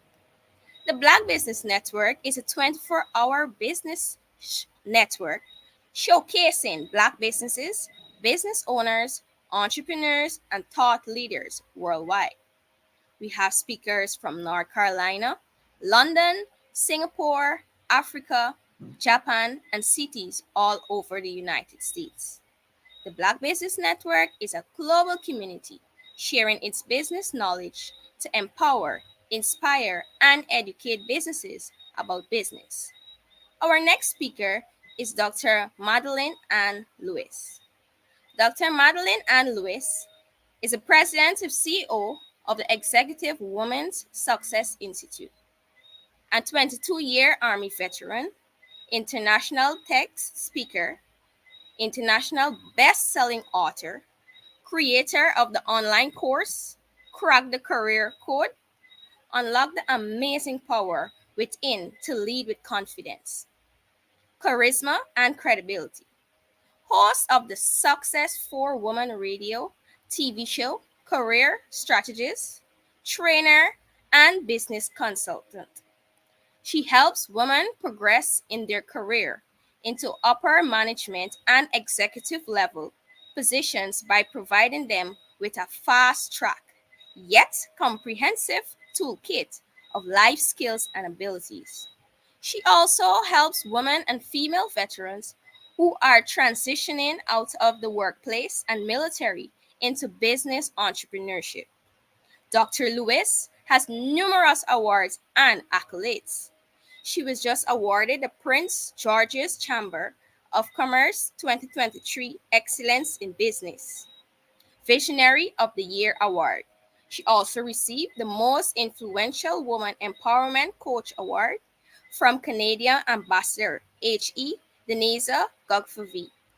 Dr. Lewis was also selected for the 2022 Joe Mann's Black Wall Street Award and the 2022 Veteran Champions of the Year in Corporate America list. The 2022 VCOI Corporate List honors 30 champions who advocate for our nation's veterans in the civilian workforce.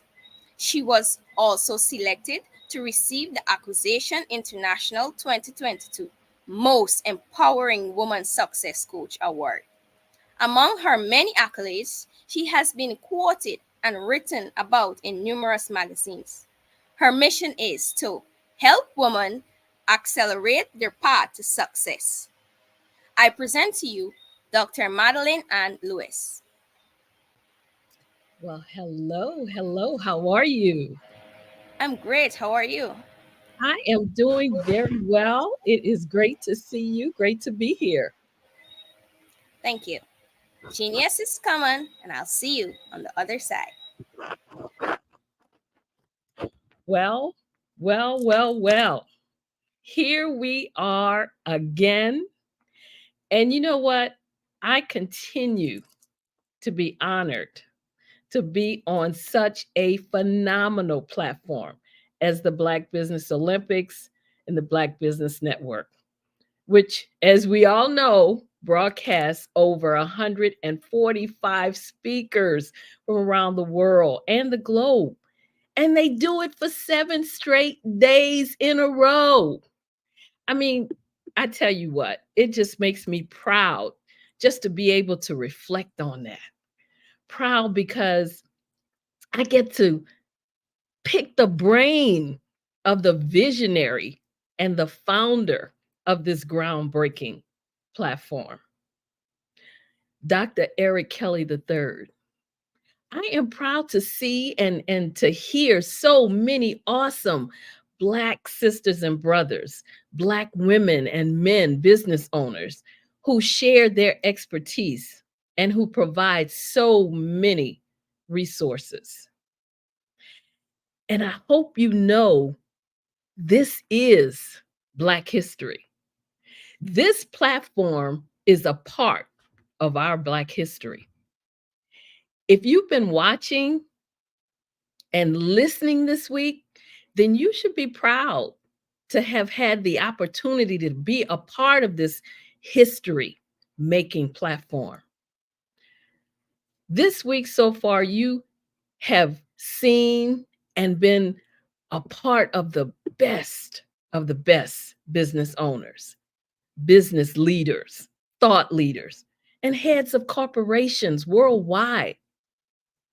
So before I get started, I want to take a moment to just thank Dr. Eric Kelly III for bringing me, and as you can see, a host of others onto this groundbreaking platform, for sharing this incredible vision with the world, and for creating what is considered to be a noteworthy occasion. Thank you, Dr. Kelly. Thank you for being a visionary, an encouragement, and an inspiration to me and all the leaders who have appeared and been heard this week. Dr. Kelly, you have produced what is being recognized as a one-of-a-kind platform, something not seen before anywhere. You have brought to the world what is and should be recognized as the greatest of all times. This platform is changing the lives of so many people, so many businesses and corporations worldwide. This platform, without a doubt, will be counted, as I said, as a part of history, and a part of Black history at that. So, Dr. Kelly, thank you for letting me share in this vision. I truly appreciate it. Again, I want to just say hello to all the viewers, and to introduce myself again. I am Dr. Madeline Ann Lewis, President and CEO of the Executive Women's Success Institute, and I help women navigate through some of the obstacles they may face when trying to reach the top of the career ladder. And I help female veterans who are transitioning out of the military into entrepreneurship. I help them to focus on a positive and successful mindset. And that's what I want to talk to you a little bit about tonight, or this afternoon, or this morning, whichever time that you're listening to me right now. We're going to just have a little conversation about having a successful mindset. Did you know that to be successful, you have to come out of your comfort zone? You cannot be successful if you're holding on to your past. You cannot be successful if you're reflecting or afraid of your past, especially past mistakes, past errors that you may have made. You know, I'm here to tell you that you have the ability to be great.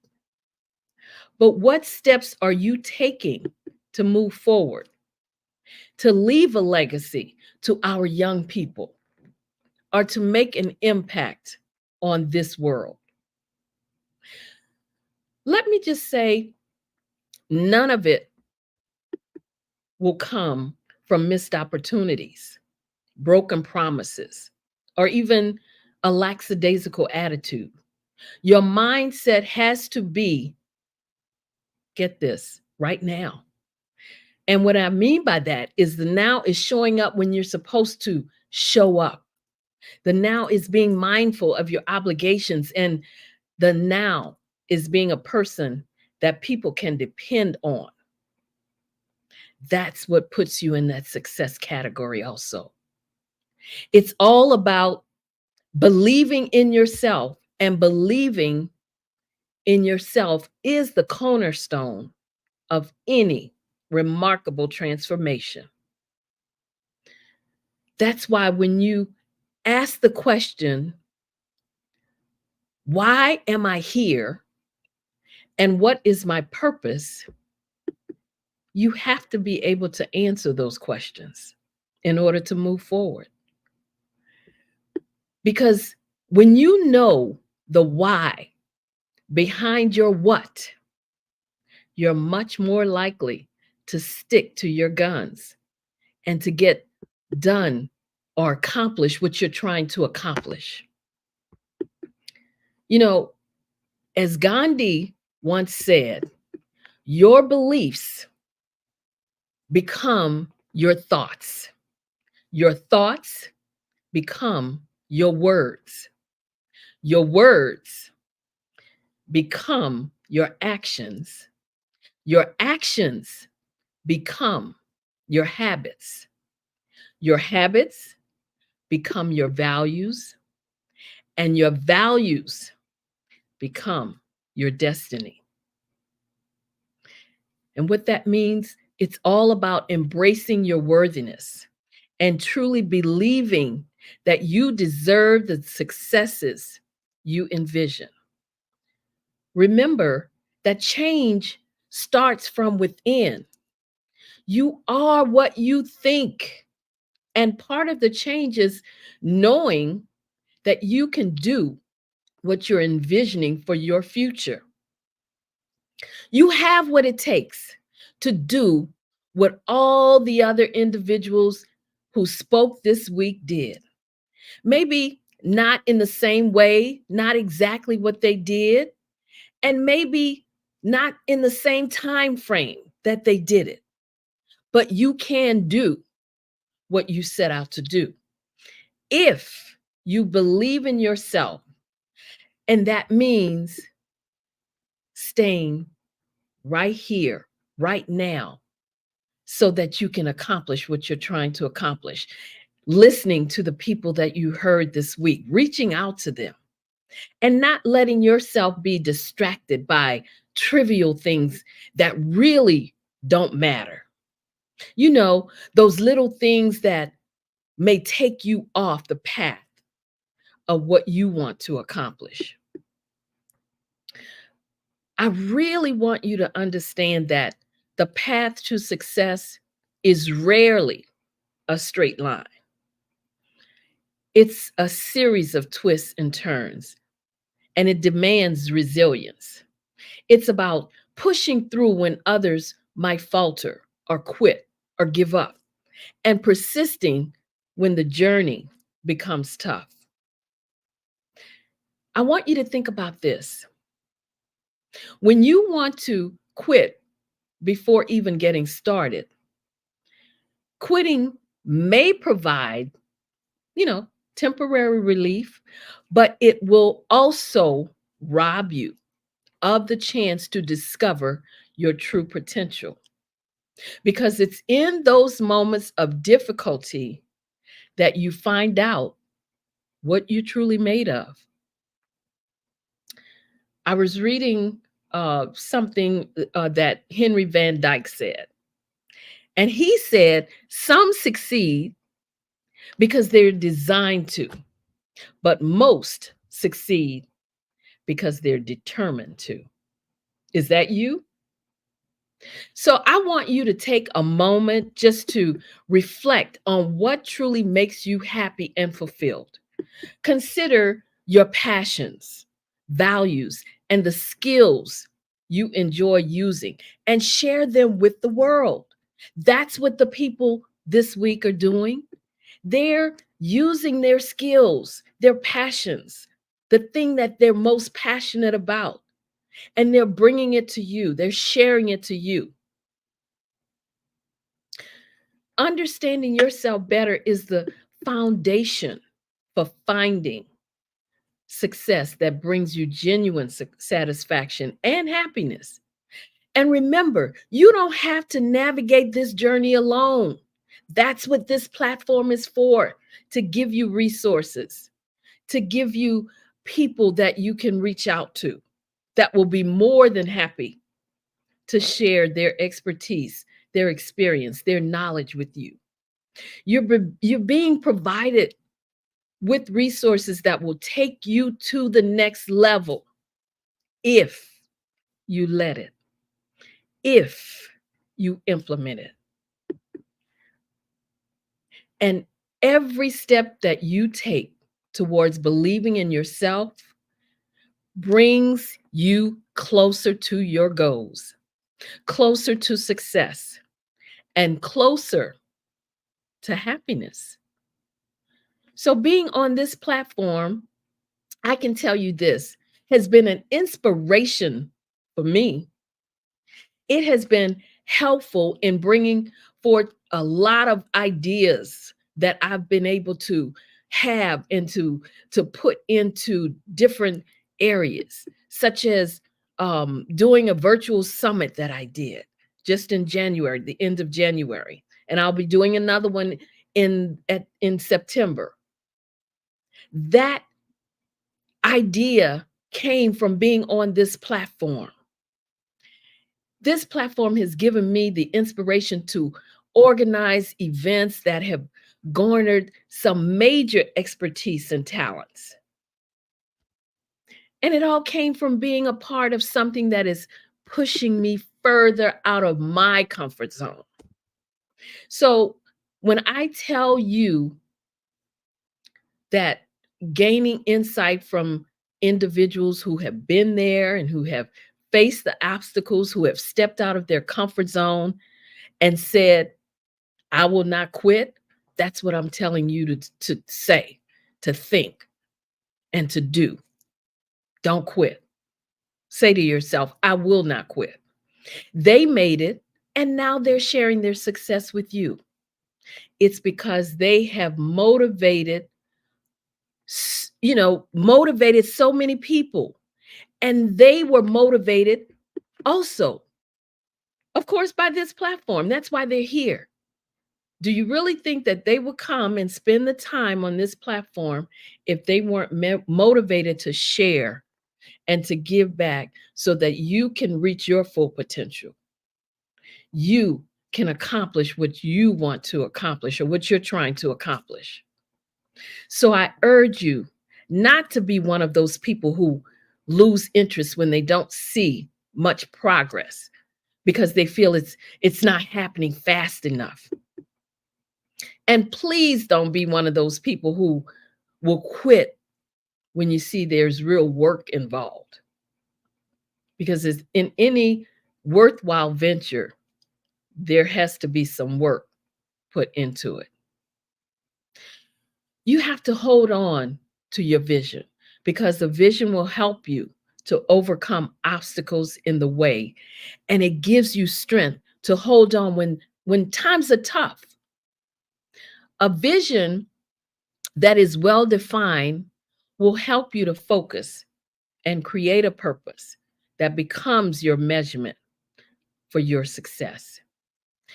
If you do not have a vision of who you want to be, how you want to succeed, or what you want out of life, you will most likely begin to lose interest, give up, or just settle for anything. Every dream and every aspiration starts with a vision. But too often, we tend to let obstacles discourage us from chasing our goals that will lead us to success. Here's something for you to remember. Obstacles are simply stepping stones toward your greatness. So don't let obstacles shatter your dreams of reaching success. You know, most people form their own concepts of what success is about in many ways. But in an ideal world, we would all arrive at our definitions of success based on a clear understanding of ourselves as individuals and what it is that we want to get out of the many years that we will spend either in the workplace or in the business world or in this world as a whole. You will often find that success means very different things to different people. Yet we often talk about and think about success as though we all have the same concept of what a successful individual is. So, what do you think success is? What's your definition of success? Well, here's what I think it is. I believe success means making the difference that only you can make. It means being appreciated and rewarded for being your true self. It means doing work that reflects your unique interests, talents, values, and your gifts. Yes, success can be scary because it involves change. A lot of people don't like change. Success can also be intimidating and hard to handle. Success also involves more challenges and more responsibilities.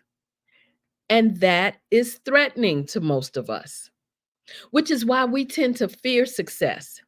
And here's what most people fear more than success, and that is judgment from others. And the sad part is that this judgment is what may stop most of us from doing anything meaningful with our lives. We would rather play it safe than risk making a mistake and embarrassing ourselves. It's a fact that success isn't always a straight path, as I said earlier, but it can be a challenging and thrilling adventure. And here's another thing I want you to remember. Most of us do not start out successful. Success is an experiment that's a lot of times comes with plenty of trial and error. It's built as you learn from your mistakes along your path to personal and professional development. I mean, you have to take your experiences, both good and bad, and use them to your advantage. And if you do this, you will find levels of success that you never thought possible. You don't want to look back on your past, say 5 or 10 years from now, and regret not having pursued your dream of success, do you?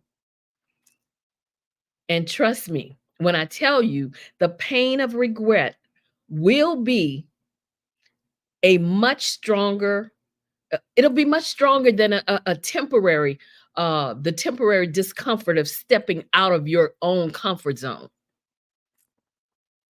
You know, all the individuals that you saw this week, they gave you pointers. They gave you tips for succeeding. They offered you options. They gave you resources that you probably, in a lot of cases, didn't even know about, information that you may not have heard about, a place that you could go or check on to maybe help you to do something you were trying to do. They literally poured out their souls to you. Now, what do you have to do? You have to get to work and implement the things that was shared with you this week. And here's another important thing to remember. If you wait until you know you're going to succeed at something before you even try it, you can spend your entire life just waiting. Because the real recipe to success is not to wait until you have attained mastery before you step out of your comfort zone and pursue a challenge, because you have to know this. It's in the pursuit that you'll build the mastery. It doesn't come with you just waiting. What you focus on is what you will develop. You cannot get it just by listening and not implementing. You have to do something. You have to work towards success. You have to, if you need a little more information, if you need a little more resources, you have to reach out to the individuals that were on this platform this week. This platform is to help you to set your own dreams and goals, not someone else's.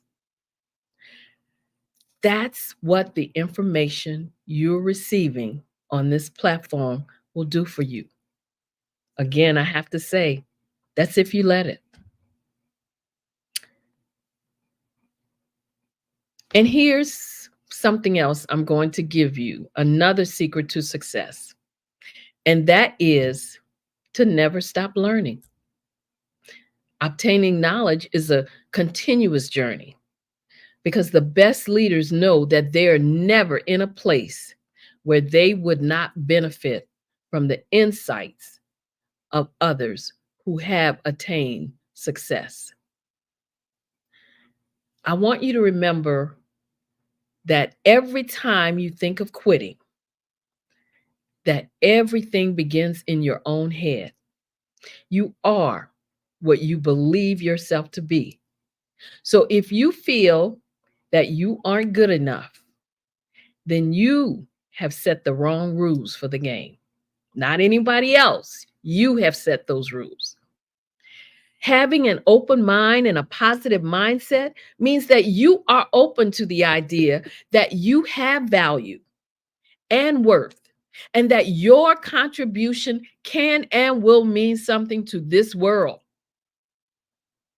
You know, every successful person will tell you that their climb to success, it came with hurdles, it came with obstacles that they had to overcome, because true success does not come easy, and it's not a piece of cake or walk in the park. But determination, that will pay off. When it comes to succeeding, never tell yourself you can't be as successful as others, as any of those individuals that were on the platform this week. Know and believe that you are capable of accomplishing as much or more than others have accomplished.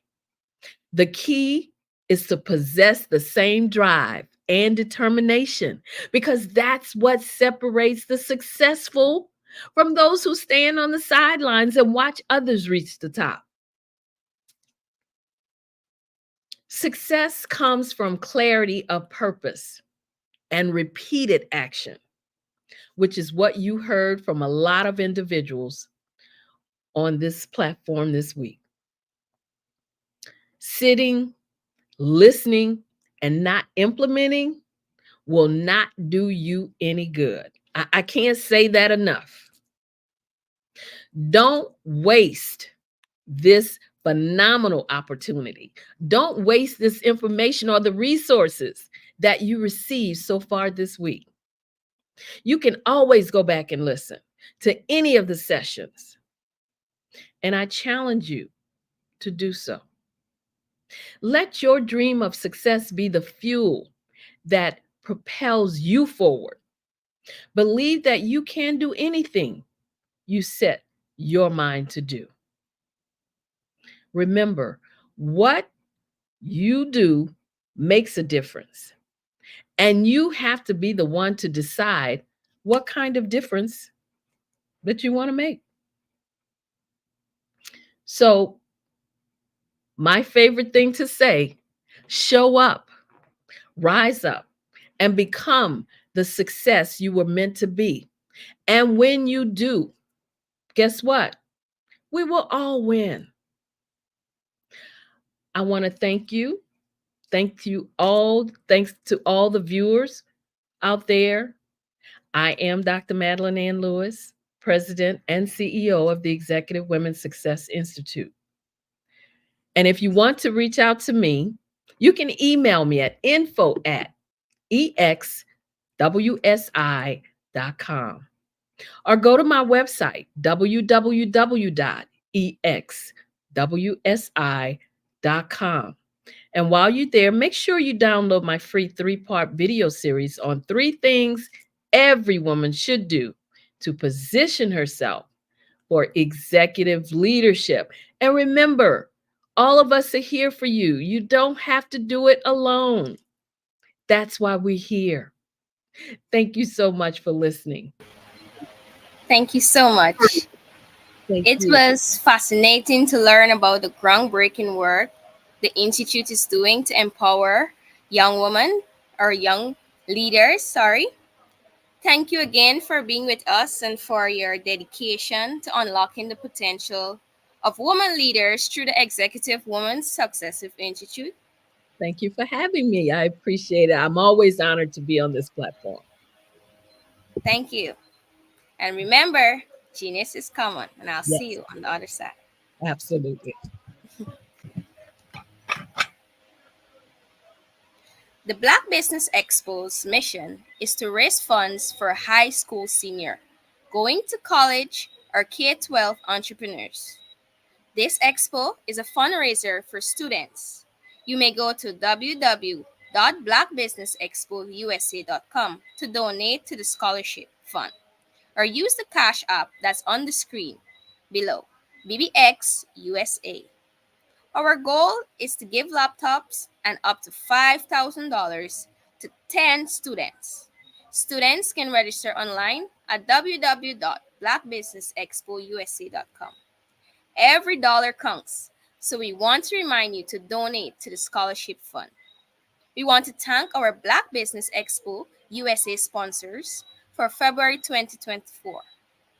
NC-100, Moody Capital Partners, Suede Soul, Lotus Ridge Coaching and Training, Carolina, Virginia Minority Supplier Development Council, Step Management, BHS and Associates, Margie McLean Foundation Institution, Hello LLC, Genius is Common, Earth Essentials, Milan Chennai Global, Executive Women's Successive Institute, The Quality Coaching Company, Superwoman Business Services, Creative Force Studios, Lee Entertainment, Artistic App Design, and of course, Black Business Expo USA. Genius is common, and I'll see you on the other side.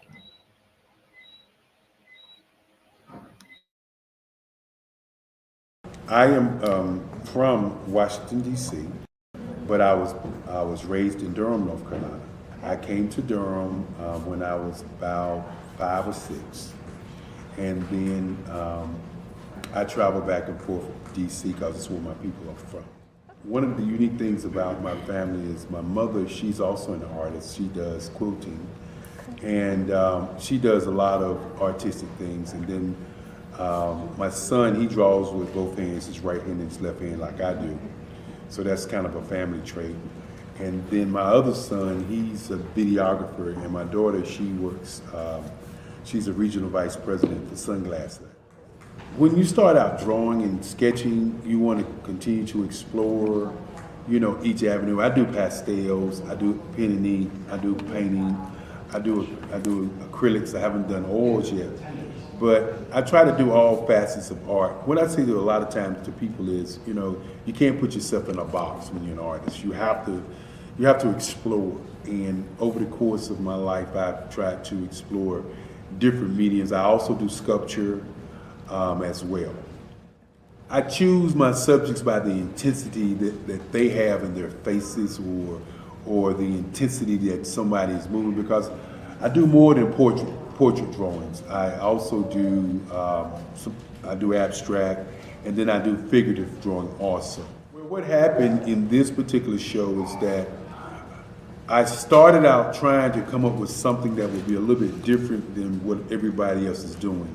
So I was working on a Barack Obama show, and they wanted me to do some paintings of Barack. And so what I did was, because of the deadlines, I kind of did it kind of fast.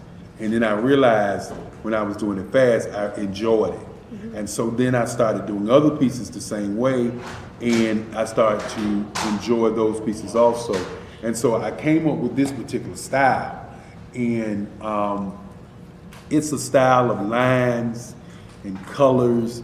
And what's interesting is that when I was in college, I did a show called Lines, Colors, and I talked about the boldness of the blacks, the hotness of the whites, and this is how this has come about, later on in my life.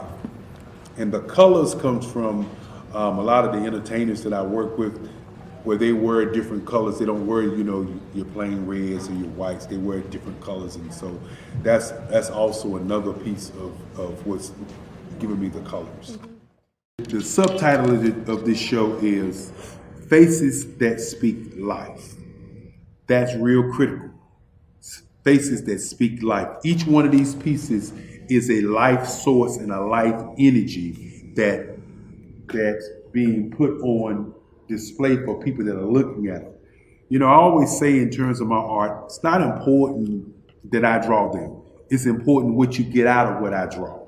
I don't try to just draw it because you like it. People wanted me to do prints. I didn't do prints. People asked me to do different people, but the people that I choose are people that make a difference in the lives of people in the world. So the human landscape idea was, again, as I say, the lines represent your emotions, it represents your ideas, and it represents your journey as a human being. And that's why you get the different pieces and the different looks. And as you notice, I try not to do one look that looks alike another look. And that's what's the most important part of this show. Art to me is a creative expression of something from nothing. It explodes onto the canvas, or it explodes on in my work.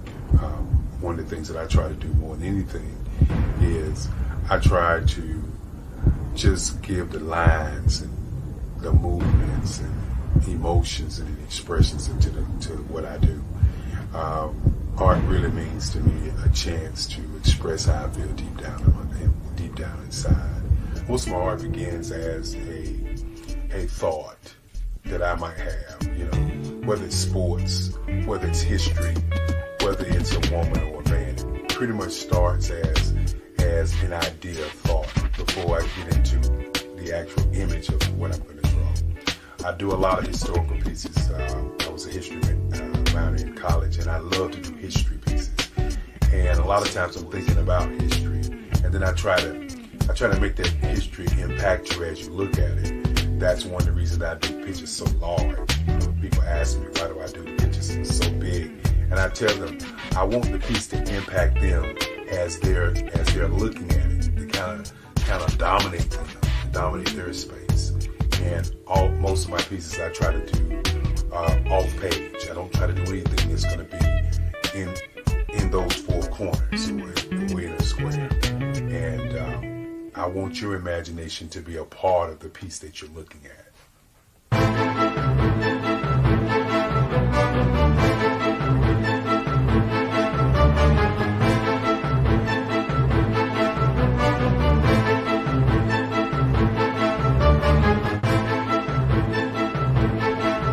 The way I feel when I'm drawing, when I'm creating something, is I feel free.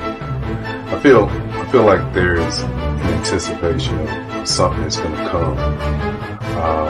I try not to draw first. I try to draw second. And what I mean by that is I try to allow myself to kind of get into the piece and just relax. Sometimes I miss time. I'll draw 2-3 hours, sometimes 4 hours. And while I'm drawing, it's just a free. I just feel free. I mean, I feel like time stands still.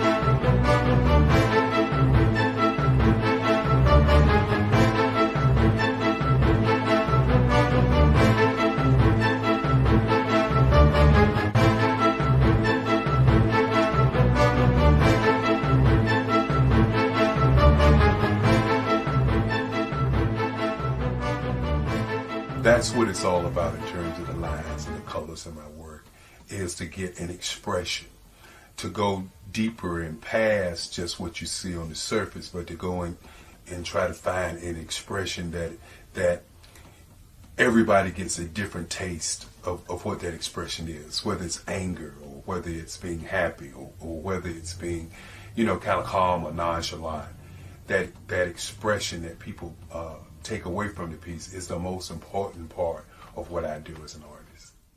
Bold is the size of my pieces, where I try to do the piece larger than life, to kind of push forward toward you. And that's what the boldness is all about. It's not so much about the lines, it's about the size.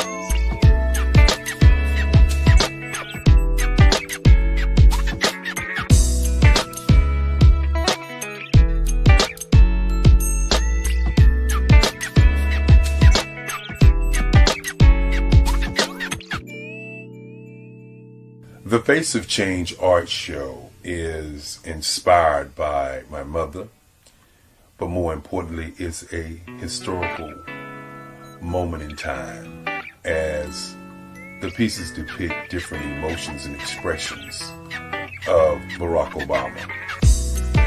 The 44th president is indicative of the 44 pieces of art that I have done in this particular collection. When you begin to think about expressions and portraits, this is a portrait gallery of expressions of what transpired as Barack Obama ran for office. Some of the pictures are abstract and some are expressionistic. And I combined both of those forms of art to create this collection of art pieces.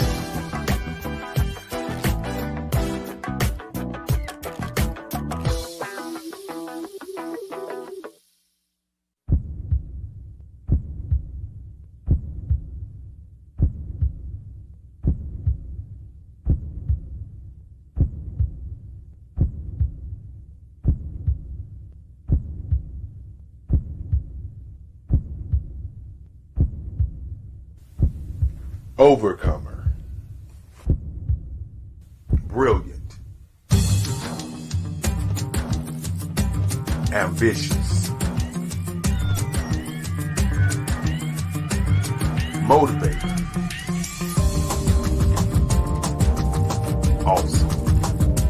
Obama. Artistry is a creative expression of something from nothing. It explodes onto the canvas, or it explodes on in my work. One of the things that I try to do more than anything is I try to just give the lines and the movements and emotions and expressions into what I do. Art really means to me a chance to express how I feel deep down inside. Most of my art begins as a thought that I might have, whether it's sports, whether it's history, whether it's a woman or a man. It pretty much starts as an idea of thought before I get into the actual image of what I'm going to draw. I do a lot of historical pieces. I was a history minor in college, and I love to do history pieces.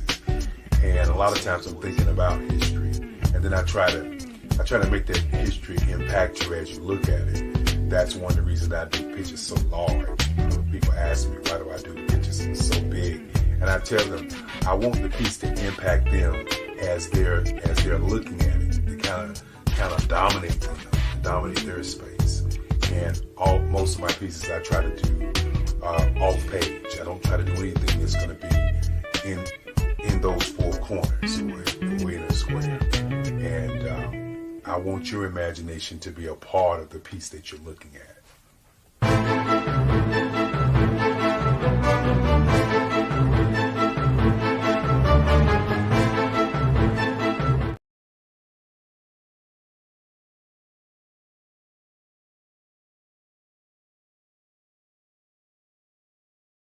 Hello, I am Dr. Eric Kelly III, the visionary strategist and founder of the Black Business Olympics. I invite you to showcase your Black-owned businesses on the Black Business Network global stage. The Black Business Olympics is a global Black Business Network platform that propels Black-owned businesses into the international spotlight. By showcasing your business on the Black Business Olympics platform, you can reach a worldwide audience of potential customers, partners, and investors. You can also establish yourself as a thought leader, an expert in your field, attract lucrative partnerships, and more speaking engagements. In addition, the Black Business Olympics platform provides a valuable opportunity to connect and collaborate with like-minded entrepreneurs and business professionals from around the world. This can lead to new business opportunities, ideas, and relationships. Finally, by sharing your story and expertise on the Black Business Olympics platform, you can inspire and empower others. This is a powerful way to make a positive impact on the world and leave a lasting legacy. If you are a Black-owned business owner, I encourage you to seize the opportunity to showcase your business on the Black Business Olympics platform. It is a once-in-a-lifetime opportunity to make an indelible mark on the world. Be one of the 1,000 visionary entrepreneurs who are changing students' lives, shaping industries, and leaving an unforgettable legacy for their families. Unleash your voice on our global stage and watch your business thrive. Black Business Olympics is one of the largest Black business showcases in the history of Black business in the world. Yes, the entire world. Just give me a call today at 919-308-9090